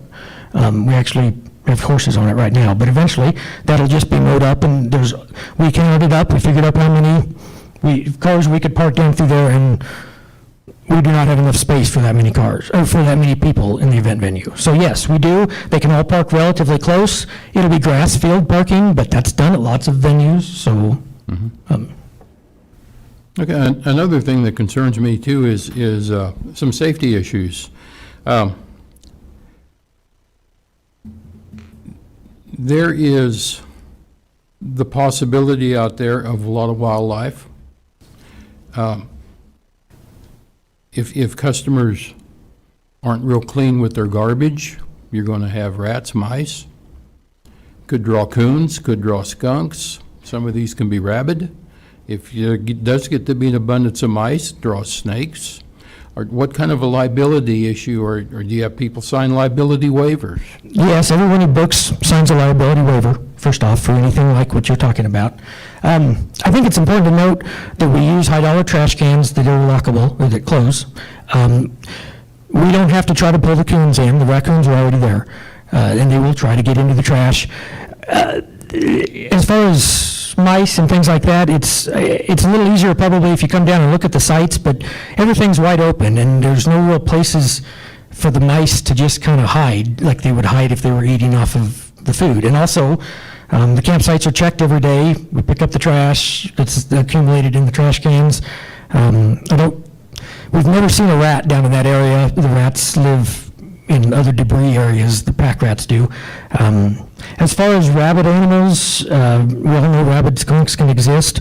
We have a management plan to take care of those as well. I, that's one of those issues that I think that once as we manage the trash correctly, that there should not be a major issue with that. The raccoons coming in to check the trash cans happens every night, and occasionally they'll get one knocked over and opened up, and we all just clean it up. That's almost inevitable to happen when you're out on a campsite, but we've taken all steps possible to prevent major problems like that. Okay. Your vision is very extensive, and I know you said it's going to be done in phases, several stages, may take several years. Do you anticipate that this be a 10-year project, 15-year project, or even longer? I'm 48 years old, so I've probably got 30 years left, I guess. I guess I will probably be working on that place in one way or another for at least 30 years. The specific campground plans, a lot of that depends on how quickly things go. We have plans to be up and running with, under ideal circumstances, we could have all the sites down in the campground, which would be 12 primitive, 12 powered, and the 6 glamping sites. We could ideally have those done by this year, maybe. If we can get everything dealt with, we've got to deal with the public water supply system issue, and I think, that's one of those issues that we're going to be dealing with as we go forward. We don't have to do it immediately because you're allowed up to 25 spots. So that when you ask why we haven't done that already, well, we're weighing evaluation, or we're weighing the options at this point in time. We're checking to see how much it's going to cost to drill the well and to get certified and to do the public water system versus tapping in. That's actually why we haven't done any of that yet, because quite frankly, we need to pass this hurdle first. That's why we're doing it this way. Up there anywhere, Chad? Or? Yeah, Trigger Rural Water is right on the Saline River Road, yes. If you were able to develop this campground to its fullest potential, how many employees do you think you'd need to operate it? Between the ranch, it's very hard to separate because of how we do these things, but between the ranch and the campground, we think that there could be the potential of anywhere from 4 to 5 more full-time people who could be supported by it, or lots of part-time people, especially as we add fall activities, a pumpkin patch, things like that. We also have people who are interested in possibly relocating and being a partner, and so if, that's not really necessarily the paid position, but it's bringing people in still. Chad, I have a question from you. Our Public Works Director, Brenda McKay, just sent me a text. I have concerns with the campground entrance. There is not a good line of sight in the one direction. It would be better if their driveway was elevated so that traffic on the road can see them easier. What is your thoughts? Well, and I addressed that in the proposal that we'd sent in a request. I don't think you mentioned elevating it, though, did you? I didn't, I addressed how I was going to deal with it. I think, it felt to me like it made sense to go ahead and talk to Ellis County about putting up a sign to the west to warn drivers. Say that, and he was aware of that. He didn't know if you had any. If we're going to elevate that road, it's going to take a lot of elevation, that driveway entrance. It'll take a lot of elevation to get it up to where they can see them. We'd actually have to move that all the way to the top of that hill, I'm sure. I think before we went that route, we'd probably look at either rerouting the driveway or do something different. Again, I'm not going to say that I warn my kids and my family every day, or not every day, but when we moved out there, and I warn them regularly, when you pull out of our driveway, pay attention to your rearview mirror, because an oil-filled semi can pop up over the hill, and it happened to me within a week. It happens all the time, not all the time, but you have to pay attention. At the same time, that's part of what we tell the campers that. I mean, we obviously explain what's going on that. I think that if we notify drivers on the road to pay attention, again, that's actually going to help the Brins to the north as they pull out on Hyacinth. The county has the blind intersection there at Hyacinth, if you want to be honest. My driveway goes south. Correct. My driveway goes south, right up here, and Hyacinth goes north, and that hill is actually right here. So Hyacinth's pulling out onto a blind intersection too. So maybe we could work together and use that as an opportunity to stop any problems in the future from happening. I don't know. That's the only problem that we could foresee with the road or with the traffic, period. And it's not like there's a steady stream of vehicles in and out either. Yeah, because I know one day when I was up there, I'm assuming the camper come from your facility, but it was parked on the Saline River Road just off to the side, and he was just sitting there What? about 3 weeks ago, probably 1st of May or in that area, end of April. I'd have to, I mean, I don't know. I didn't hear from any campers that had a problem. just It got doesn't off. necessarily mean it's from me. There's a lot of campers in that area. Bruins have 2 of them. Yeah, but it was just sitting on the side. No, it was an out-of-state tag, but. And again, it could have been. I don't know. Sitting there on the side of the road, and it was dusty that day, as you know, of the white chalk dust. And as you know, everybody drives fast, including myself, probably. I'm guilty of it. Well, I don't. I've slowed everybody down, and if I see you driving fast, I will probably ask you to slow down. I've asked the oil field trucks to do the same. I mean, I'm not running 70 mile an hour, but I'm probably driving 50 down it, and sometimes. And that's 50, too- I understand. Sometimes that's too fast, too. You can Mr. Tuttle, just a little different question here, but if this CUP was allowed and you were allowed to start developing these campsites, do you believe that would violate your contract with Mr. Brin? I do not, and I will also,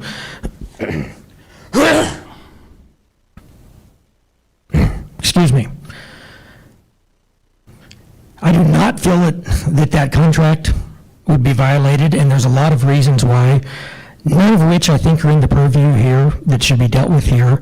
To be honest with you, if they want the contract to be enforced the way they feel it should be enforced, they're going to need to do it through a civil court.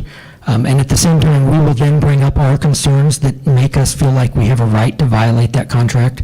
I don't do that lightly, and I sat down with Jason and thought that we had a conversation anyway. I knew exactly what his concerns would be. This was early on, and despite what he said, we voluntarily notified everybody in our area. And so, but as far as the specific contract goes, there are some other factors out there that will need to be dealt with if he chooses to go the litigation route. We have proposed several different alternatives where we'd like to work with him. Do you actually have that photo? I was going to point out this buck Oh, wow. was shot by Jason this last year. There was an article in it in one of the whitetail magazines, right, about it. So the campground is right down through here, as you can tell, and there's a campsite here, and there's a campsite here, and there's a campsite here. That buck lived all year right there, because we have him on camera, and he ran over to the feeder that Jason sets up and feeds corn with right over here, and Jason shot him within 200 yards of a campsite. That buck. We think, and I have proposed this to Jason, that we can work together on this situation. We think that a regenerative agriculture or a regenerative ranch, combined with a holistically managed campground, combined with intelligent whitetail hunting, can be the best of all the worlds. And I think that that's the way that it should go. That's my preferred method of working with Jason and the rest of the investors. We think the deer are still there. There's no reason to think that they're going to leave. It's true that we have hiking trails up through there, but it's also true that they're not used that heavily. And if you approach white-tailed deer especially, but all wildlife, with a little different attitude of if you don't have the hunter attitude and instead you're kind of just observing nature, you'll find out that those deer don't react the same way to people who are not hunting them as they're concerned about. And again, I have proof that deer was right there all year long. So no, I don't think it'll violate that, and I do think that that's a spot for a different venue. I do think that that's an issue to be decided by somebody different. Okay. Commissioner Younger, do you have questions? Yes, as far as you've been open since April, what's the longest somebody has camped at a site? No, we had a week. We've had people stay for a week. We haven't. I don't think we've had anybody stay over a week. The average stay is less than 2 days. Okay, so for a week's time, I also camp. What happened to the Influent water? Where did that go? I know in a week's time, their holding tank was full. Where did it go? Sure. The one people actually pulled out, Went to Hayes and dumped. and came back. That's true. The one people did. We do not allow any discharge on the site, and I have not caught anybody doing it. And honestly, again, I think we're back to dealing with the types of campers. That might be typical for around here. I don't know. I am not a camper, and the Western Kansas campsites that I've been to have mostly been beer drinking parties. That is not the way this works down at our place. The people that are there are really thrilled to be able to be in such a great place, and they're very respectful of it. I don't think I'll have any problems with anybody trying to dump like that. If they did, they'd be banned from the site. I don't know what else to do about that. Okay. Also, I've been up in that area working, just like Commissioner Hazelhorse. You must have both of you must have a different cell phone than I've got, because I will take you down there tonight and show you how good the service we have at all the sites. let's all just think of what happened yesterday with the flash flood. It's unpredictable for you and myself. What happens when that comes in? Sure. Can I walk you through that? Because the flooding is a big issue. I know you're concerned about the flooding. You've been up there. And I had to watch it to understand how this works. I think you appreciate it a little differently when you live on the river. Chad, let's just say a quick scenario is 2 miles north of you on the Rooks County Sure. line. Well, and let's walk through what happened on Saturday night it was, right? Let's walk through what happened on Saturday night. 7 inches of rain. in Because we got very lucky. Here's how, at our ranch, at our house, we had about 1.80 inches or so, a little less than 2 inches. Up in this area, it went to 4 inches very quickly, and then 8 inches on up, and that's what got the places on up north and east of us. So all that water comes straight down and already gets in away from us, past us. If we get that rainfall right here, or especially if we, anywhere on this side of it, if we get it down in this area, this drains directly into the river. And if we had an 8-inch rainfall right here, it would flow into the river. Depending on the state of the river, it could flow over the banks. But like, based off of how the river was leading up to just the other day, it's flow enough that it actually wouldn't overflow the banks if it came in like that. But if we have really big water coming in, and let me tell you, it's not the 8-inch rains that worry me. In May of 2018, we had just come through a very wet winter, and the river was running full, incredibly full. And we had springs opened up all over the ranch, just water everywhere, it felt like. On Memorial Day, we had a 3-inch rain at the house. But upstream of us, and especially, I think I heard mentioned, what did you say, Hill City? But especially south of Hill City and out further, they had 17 inches of rain in spots that came hard and fast. We knew about that. I use CocoRass, which is a website that independent people report into, so I can monitor rainfall out west, which really matters to us. So we knew that was coming. We had no campers or anything like that. I had water gaps, fences up across the river. That's really what I was concerned about at the time.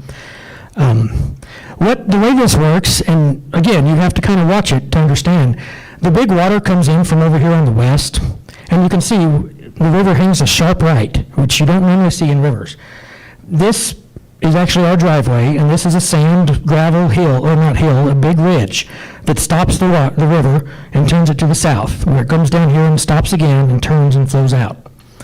The big water comes in, and instead of just turning, it hits this, and especially as it fills up and starts to go out of bank, it goes out of bank, and this is actually a fairly low-lying field, and this entire 220-acre field, plus big chunks of this 160-acre field, the water backs up on first.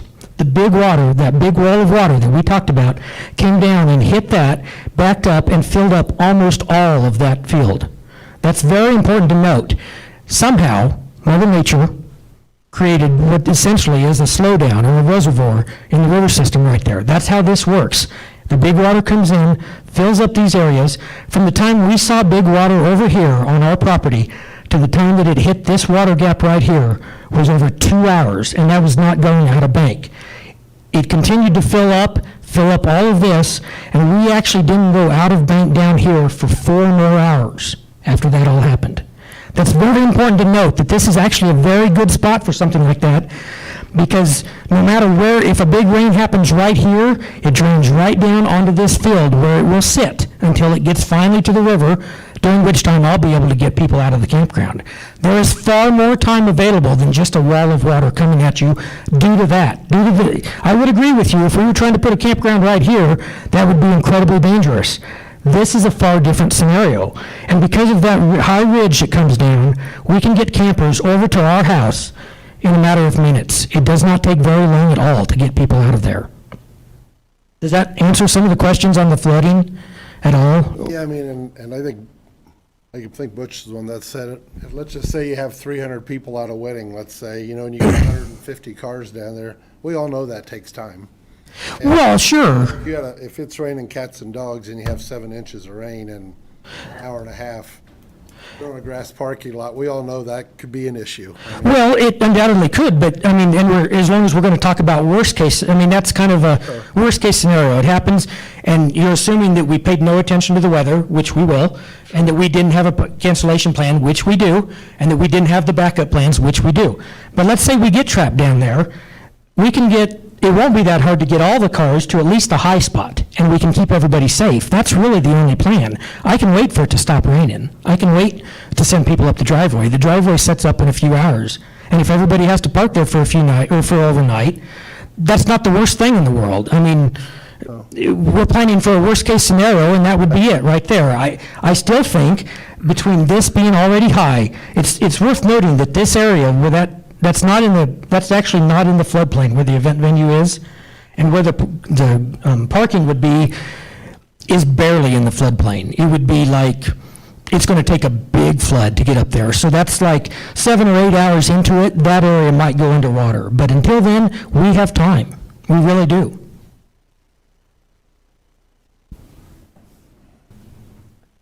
Again, how many acres did you acquire that were given to you from? Well, the worst thing about that story is it makes it sound like everything was given to me. So let me go ahead and finish the rest of the story, like the way I tell it for everyone else. Yes, I inherited 2,480 acres from Mark. It was like winning the lottery is what I've had it described, and it was. It changed my life forever, and it was an amazing, humbling experience. At the same time, that was a lottery ticket that cost me 10 years of my life and $500,000 to get. That's what it took, and I had to do a lot of stuff to make that all happen. Nothing came easy with that, and by the time we were done, paying off the gold diggers who were circling, paying off everybody else who was out there, my payments on the ranch were 4 times what my rent payments are. So don't tell me that I've got it easy because I inherited the ranch. But there are 2,480 acres up there, yes. Okay, so then my next question is why, on your CUP, why did you change acres? Sure. And we started talking to Mason back in October. This has been a process where we've been trying to define the best way to do this. I know Jason would have you believe I was just trying to get away from notifying people. That was never a consideration. The big problem, or the big reason that we changed it was I was worried about the tax bill. I don't know what the taxes will do, and I did not want to do it on 2,000 acres more than I had to. It made sense to me to limit it to the campground area, and at the same time, and you probably have the maps, it's just this loop, and it comes down to here. That's where we limit campers to as well, other than when they're out hiking or they're on a trail ride. Nobody rides ATVs all over the place. Campers aren't encouraged to go past there. We have fences up so that they don't go past, and none of them are really looking to either. So with the flash flood, yeah, that still bothers me. In 2000, I believe it was 18, when the people northeast of Russell were along the river barely made it out. Mm-hmm. Are you going to stay up 24/7 to watch this? I absolutely did. I did. We stayed up 24/7 way more than 5 times watching those flood events. In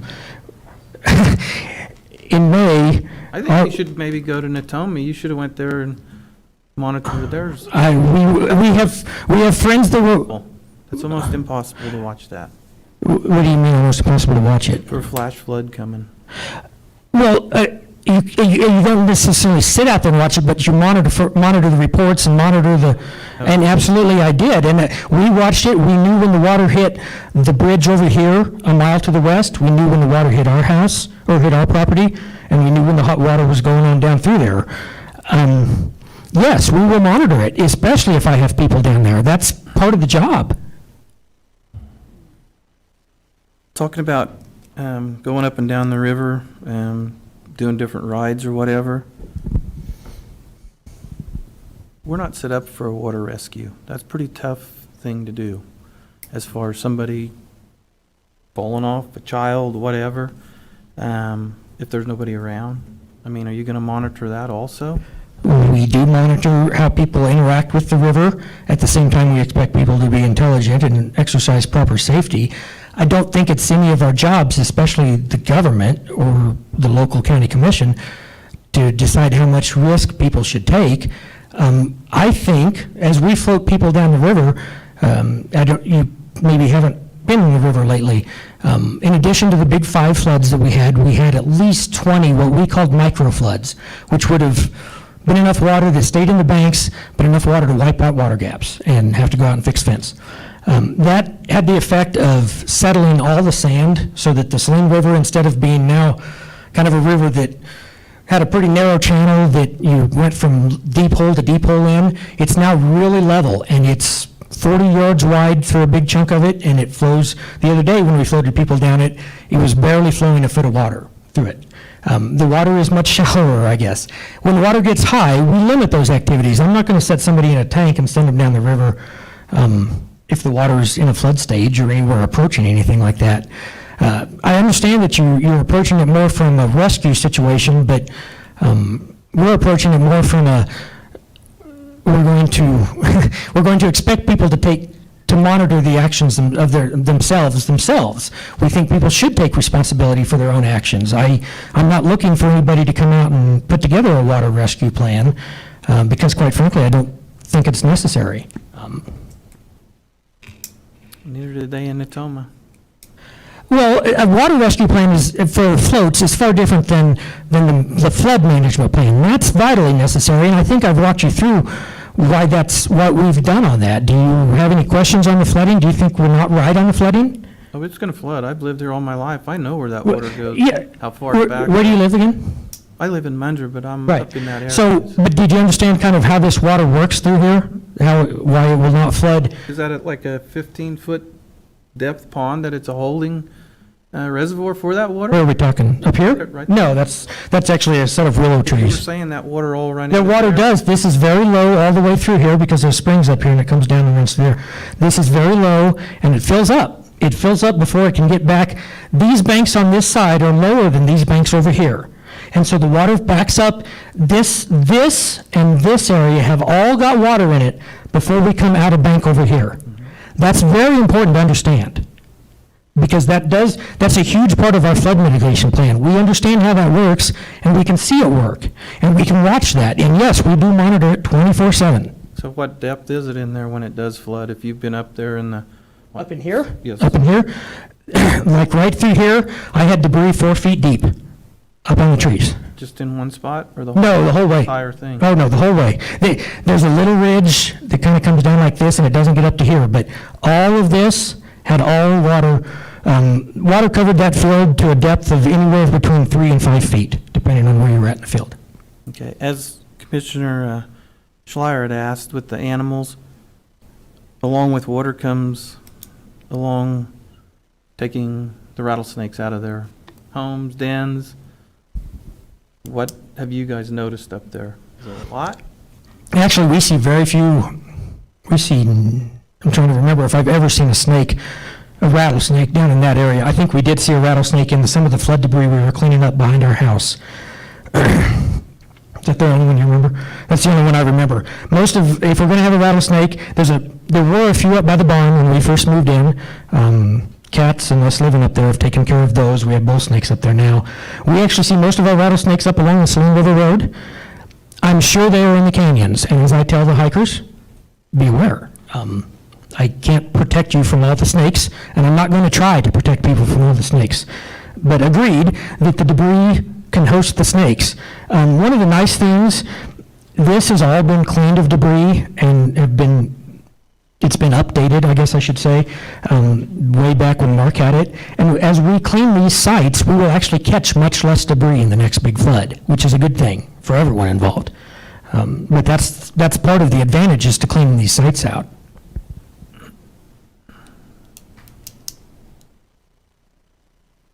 That's all I have.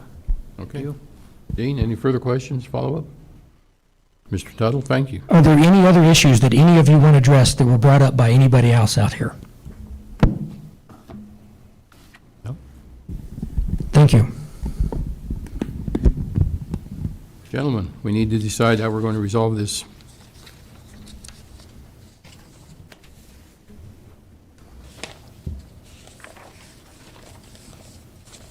Are you gonna have Mason and them come up or no? Oh, excuse me, yes, we are. We need Mason and Mr. McDaniel. I forgot about them for a minute. Sorry about that. I That's- just thought that's okay. I thought they need to speak before we. Yes, they do. Got a forgettable face. Mason Reuter, Environmental Planning Supervisor. Here with me tonight is the Chairman of the Planning and Zoning Board, David McDaniel. He'll give you a brief report, and then we will stand for any questions. Okay, I got a question before you start. Oh, yes, sir. There's been some thought tonight from some of the protesters that this thing was kind of pushed through, that was underhanded. This sort of thing was misleading. How do you address that? I guess which portion are you speaking of? I'm talking about going through the Planning Commission.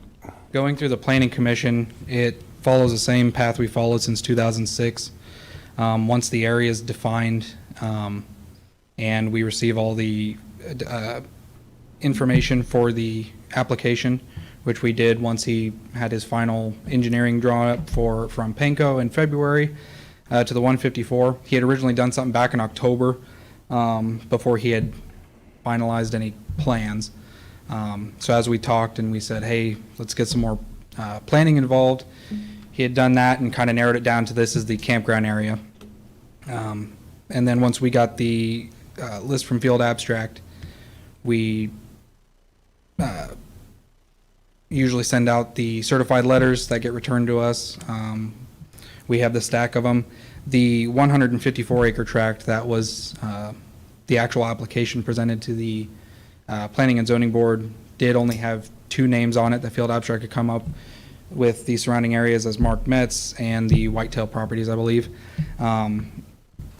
Chad had requested that we send it to the original 632 acres or whatever it was that Field Abstract had originally done it for, in addition to the other 2. So the the letters and return receipts were mailed out on March 24th and then returned to all of us. Okay. And presented to the Planning Commission. And we presented them with the information that Chad had provided, with his proposal and the maps that you guys have. And with our meetings together, we had come up I had spoken with Steve Samuelson. He's the NFIP director for the state of Kansas for floodplain management, FEMA information. So I had brought this campground attention to him, mailed him a copy and said, what are the kinds of things we need to do for the campground? So he sent me a list. These are the requirements that we need to follow. And in addition to what we have, and if there are any variances, it has to go through the Board of Zoning Appeals. Right now, there are no permanent structure plans, but those FEMA plans are done after a structure is planned to be designed. So that is done through, Penco Engineering has done a few kind of elevation inquiries in the area for potential structures, just to see what kind of work would need to be done for elevation. A lot of the elevation done around here is based on fill. If it's a temporary structure, they can use different flood proofing measures. When it comes to utilities and whatnot, you can, after speaking with a few more counterparts around the state, you can have it elevated out of base flood elevation, or you can have certified flood proofing utilities installed. Again, all needs to be permitted through us, Division of Water Resources, which get checked off by FEMA as the final determining factor for applying for the letter of map revision based on fill or letter of map amendment for floodplain. The structures themselves would still need to each individually obtain a zoning certificate, which has to follow the individual zoning regulations, mainly for setbacks and height requirements. There are no building codes within Ellis County unincorporated, so there's no inspection of electrical, fire, anything like that. It's all done to the individual contractors and their state and federal codes that they are required to follow, but there's no follow-up inspection done by our office, as we are not building code inspectors. Nuisance abatements and health issues would be done through the Ellis County Health Director, who investigates any nuisance or health plans. The Wastewater systems was spoken to with Dan Wells and Daryl Shippey of KDHE invited me to a meeting they had with Mr. Tuttle at their office here in Hayes. So we had sat down and talked about what his plans were for the future and what's allowed and what he's got to go through for the public wastewater supply that'll probably be eventually happening should this happen. It does take KDHE a year and a half for even design for a large enough system for that area. And they are still bound by FEMA's regulations for floodplain management as well. The current system that is on site that is unused can be utilized for the potential for the guests to use or a dumping station. They can't be used together in conjunction. RVs and campers use different chemicals in their holding tanks that do not interact well with a standard septic system. So individual holding tanks can be installed, and then again must follow floodplain regulations that are outlined in KDHE's 4-2 bulletin. The public water supply that he's spoken to KDHE about is something that he would have to go through their office, get licensed, and then he would have to submit, I can't remember if it's weekly or monthly reports to them, just like a rural water district would. So he has to measure, I think, like minerals and bacteria and everything like that and report it to them and run that as a public water supply. The private well is limited to what he can do with it. He did have us out there to test the water quality at the well. We didn't see anything that was abnormal for the area. The technician and I had gone out to the area, kind of scoped it out. We had asked, where have you seen the boundaries of flood? Exit out to where your proposed site's going to be. Where's this event venue deck going to be? And he pointed out to us where this was all going to be. And we'd kind of spoken to what the plans were for moving forward on what needs to be done with each of these either structures or individual tents, or they're like bell tents, the glamping tents kind of. It's a metal pole with a canvas around it. I think that was about it for that. The outer boundaries, the hiking and whatnot could fall under the state exemption for agritourism, as it's promoting the natural agriculture in the area without the installation of any new structures or anything. If any structures or anything is done or it's changed in any way, then it would have to be included in a separate conditional use permit for that area. Trying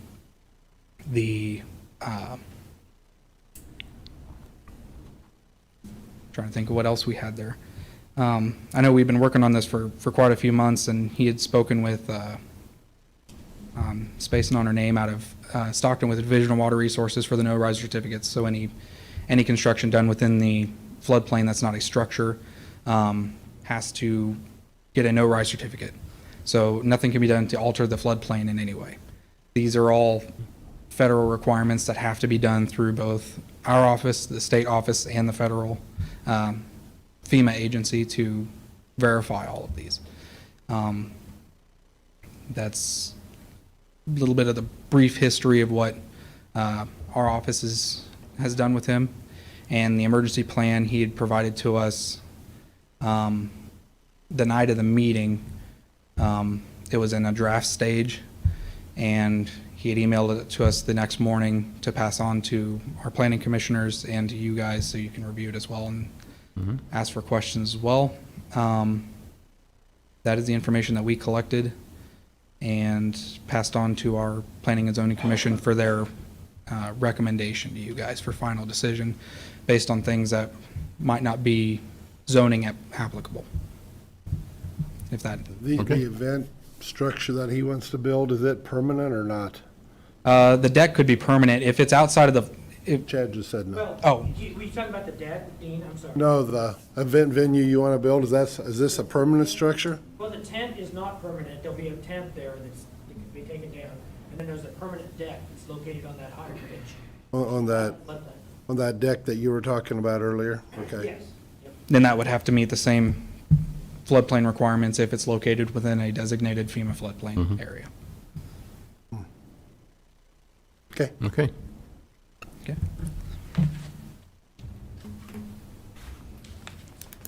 David McDaniel, Chairman of the Planning and Zoning Joint Planning Commission. We are here tonight to discuss CUP 2113 regarding the Mark Metz Trust, and the applicant was Chad Tuttle as a trustee. The conditional use requested was for a full-service campground, an outdoor event space, a bed and breakfast. This came before us on April 28th, 2021. I have a stack of papers with me. I don't know if you have all this information or not. The verbiage that was just read by Mr. Tuttle has all been printed and was given to us at that time. Colored pictures, maps, drawings, all kinds of things at that time. We have 5 of the 6 committee members here this evening also, which is unusual. The CUP was addressed. We had a public hearing on April 28th.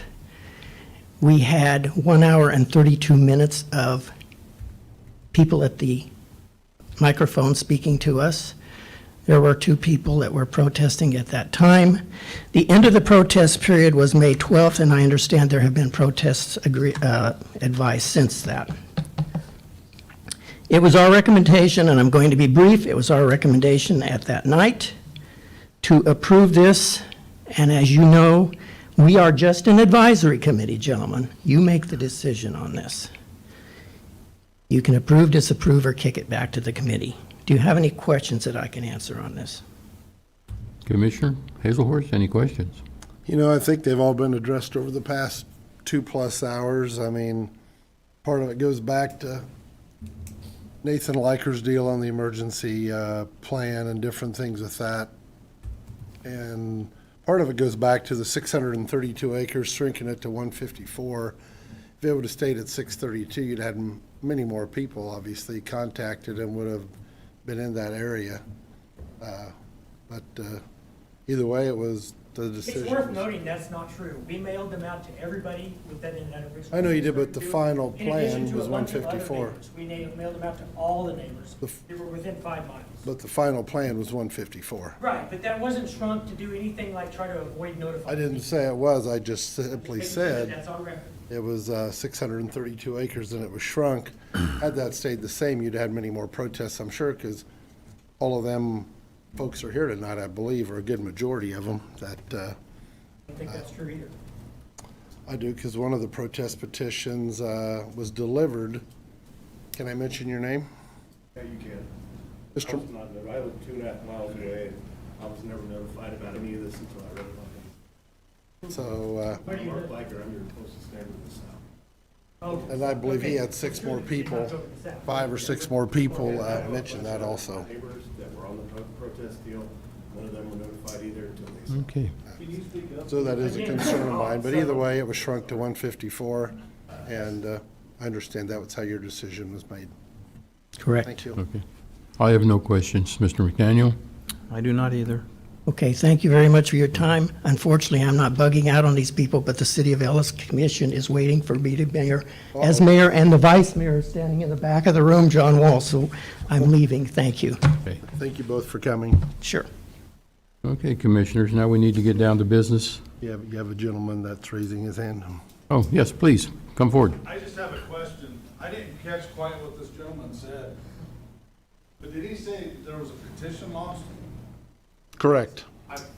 I dropped a petition off before the planning committee. I had my 2 meetings mixed up, and I had to go out of town, and I dropped it with the county clerk, and they were supposed to give it to the commissioners, and it had roughly about 10 signatures somewhere in there. It was all my neighbors straight south. And you live where? I live about 2.5 miles as the crow flies straight south. Mark Biker. And I was never notified of this, and none of my neighbors were. What's that, ma'am? Yeah. You don't believe me? I live there? Yeah. We did not send to the neighbors to the south. the information There's is true. quite a few, I didn't know. quite a few of us to the south. Again, I don't know anybody down to the south. I knew the neighbors up on the Sling River Road that I know. Right. If you would have been in the required notification area, we would have gladly done that.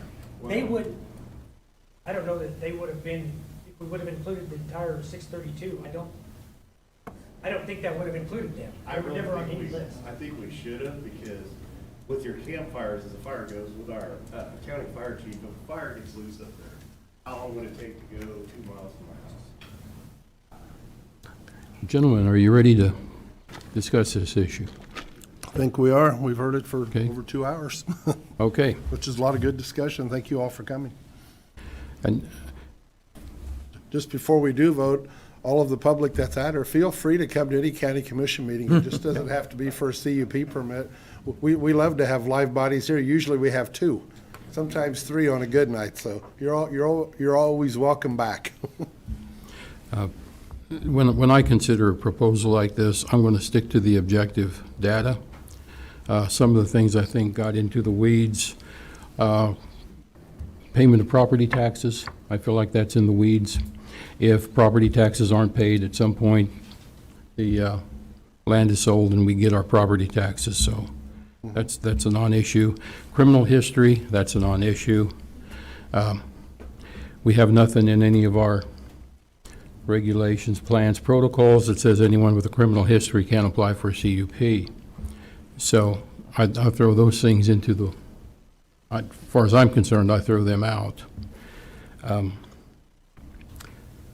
It's been brought up several times about the remoteness of the area. I don't consider that to be much of a detriment. We service Ellis County in its entirety. We're equipped to service Ellis County in its entirety. People who live everywhere have a right to expect those services. They just need to realize sometimes it takes longer to get there. As I was visiting with Darren just a little bit earlier today, 2 weeks ago, I always go fishing. Had my father out to State Park, Cedar Bluff. He's a frail 95-year-old man. When I got him out of the boat, he walked off the dock before I could just get to him, and he fell down. Now, he fortunately wasn't injured, but I did have to round up someone else to help pick him up. But had he have broken something, I understand when I take him to the lake, there is no emergency services there. There just isn't. It's a risk I assume. Sure. And I believe people who want to go remote, they have to assume some risk. So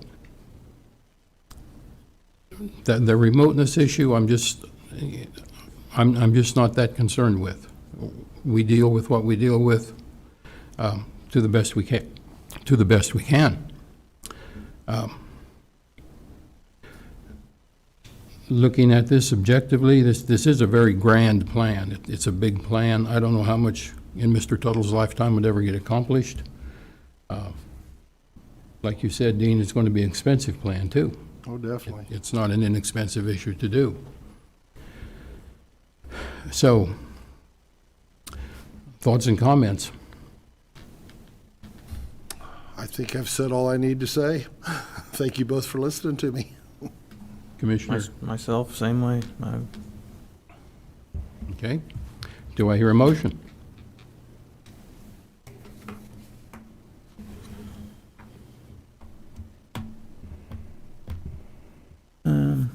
I'll move that we disapprove the CUP 2113 to allow Mark Metz Living Trust utilize the 154.26 acre tract for full-service campground, outdoor event venue, and bed and breakfast located at a portion of 131119 and all of 241119 Ellis County, Kansas on the Saline River Road in rural Ellis County. The zoning regulations have been followed and approved by Planning and Zoning Commission on April 28th of 2021.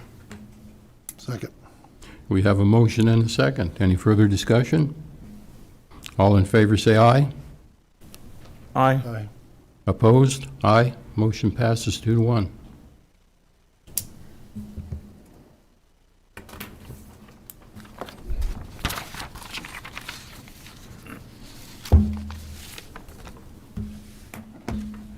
Okay, our next agenda item is the CDBG closeout public hearing. Lyle?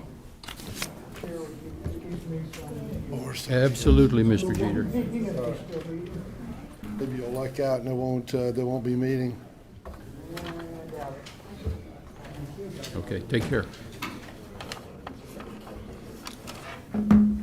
Good evening, Commissioners. I'm Lyle Pantel, Emergency Manager and Assistant Fire Chief. Back in May of 2020, I had applied on behalf of Ellis County for a CDBG-CV grant from the Department of Commerce.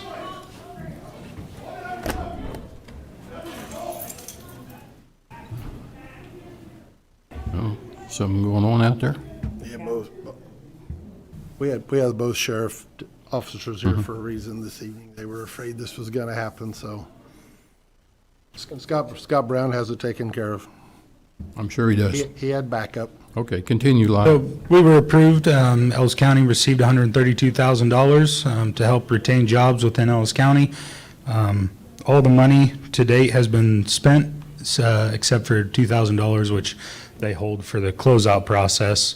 And with this, we're holding a public hearing to allow people to ask any questions regarding the grant itself. We did help 88% LMI, which is the low to moderate income families. I apologize to interrupt. What do you need? I sent an email to a couple of you that I was worried about altercations after this. And I've just been assaulted in the face out there because I presented at this meeting. I thank you for what you've done because that's how those people are. Thank you very much. Take care, Mr. Brin. And I do believe we have 2 officers out there, or 3. Yeah, I was hollering for one. Okay, thank you. We were able to assist 18 organizations and retain 158 jobs with the help of this grant. Very good. Yeah, good job. Yeah.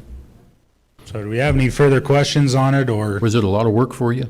It's heavy in paperwork, more busy work than anything. But as part of my position, I was willing to take that on. And I've been notified by the CDBG staff that we actually did a really well job in Good. capturing all of this information. Great. Yeah, thanks for doing that. You mentioned about phase 3. Oh, so they're currently doing phase 3 applications right now. There was a CV1, a CV2, which we were granted in, and there's a CV3 going on right now. Currently, we do not qualify to apply for any of those funds because it is intended for those who have not received funds in CV1 or CV2. Should something change, I will make the application and attempt to get more money to help out Ellis County to recover from the pandemic. Sounds good. Yeah, again, good job. Yeah. Thank you. Thank you, Lyle. Thank you. Good job. Are there any questions from? No Thank you, questions. Commissioners. No, thank you. Okay, we have a county administrator report. Darren? I will make it short. The only thing I have tonight for the commissioner is the, as we did a couple weeks ago, with the Northwest Business Corridor project, we have another utility agreement that received in the mail late last week that I just asked the permission for the chair to sign for the rural water district for Trego County along the Northwest Business Corridor project. And if that's amenable, I'll wait until after the meeting and have you sign it. That sounds good. Perfect. That's all I got. Okay. County commission reports. Commissioner Hazelhorse. KAC meeting, actually tomorrow evening already we start, and then finish up Wednesday at 10 a.m. to 3 p.m. So Okay. that'll mostly consist of, I think most of you, I'm sure you all got the email to do with the KAC meeting convention we're having in October. I know Bobby got it. I seen her name on the list. I'm assuming you all probably did already for if you want to. Have you sent our names in yet to say we're going? You don't have to send mine in because KAC board pays for me. I haven't received, I don't know if they sent anything out for delegates yet. They haven't, okay. I haven't seen it. Maybe we're doing that Wednesday because I know 99% of our meeting consists of of that, so they probably are, but just so you know, if both of you are going, I think you are, the county does pay for that, and you don't have to pay for mine because the KAC board pays for mine. And they pay for my motel room too. So, anyway. I guess if we do get it, do you both want us to enroll you in the October conference? I'm still contemplating that. Oh, enroll me. No, the date's not set yet? Yes, it is, I'm just looking. I want to say 15th? October 18th? 9th. Oh, okay. 18th maybe, but don't quote me on that. Okay, I won't write it. I'll tell you in just a second, as soon as I get there. I should know where I'm on the board, but I got too many things on my calendar. I'll tell you in a second as Butch is talking. Commissioner Younger? Any report? I have nothing. Okay, and I have no report. So we have no further business. Meeting is going to adjourn at 7:25.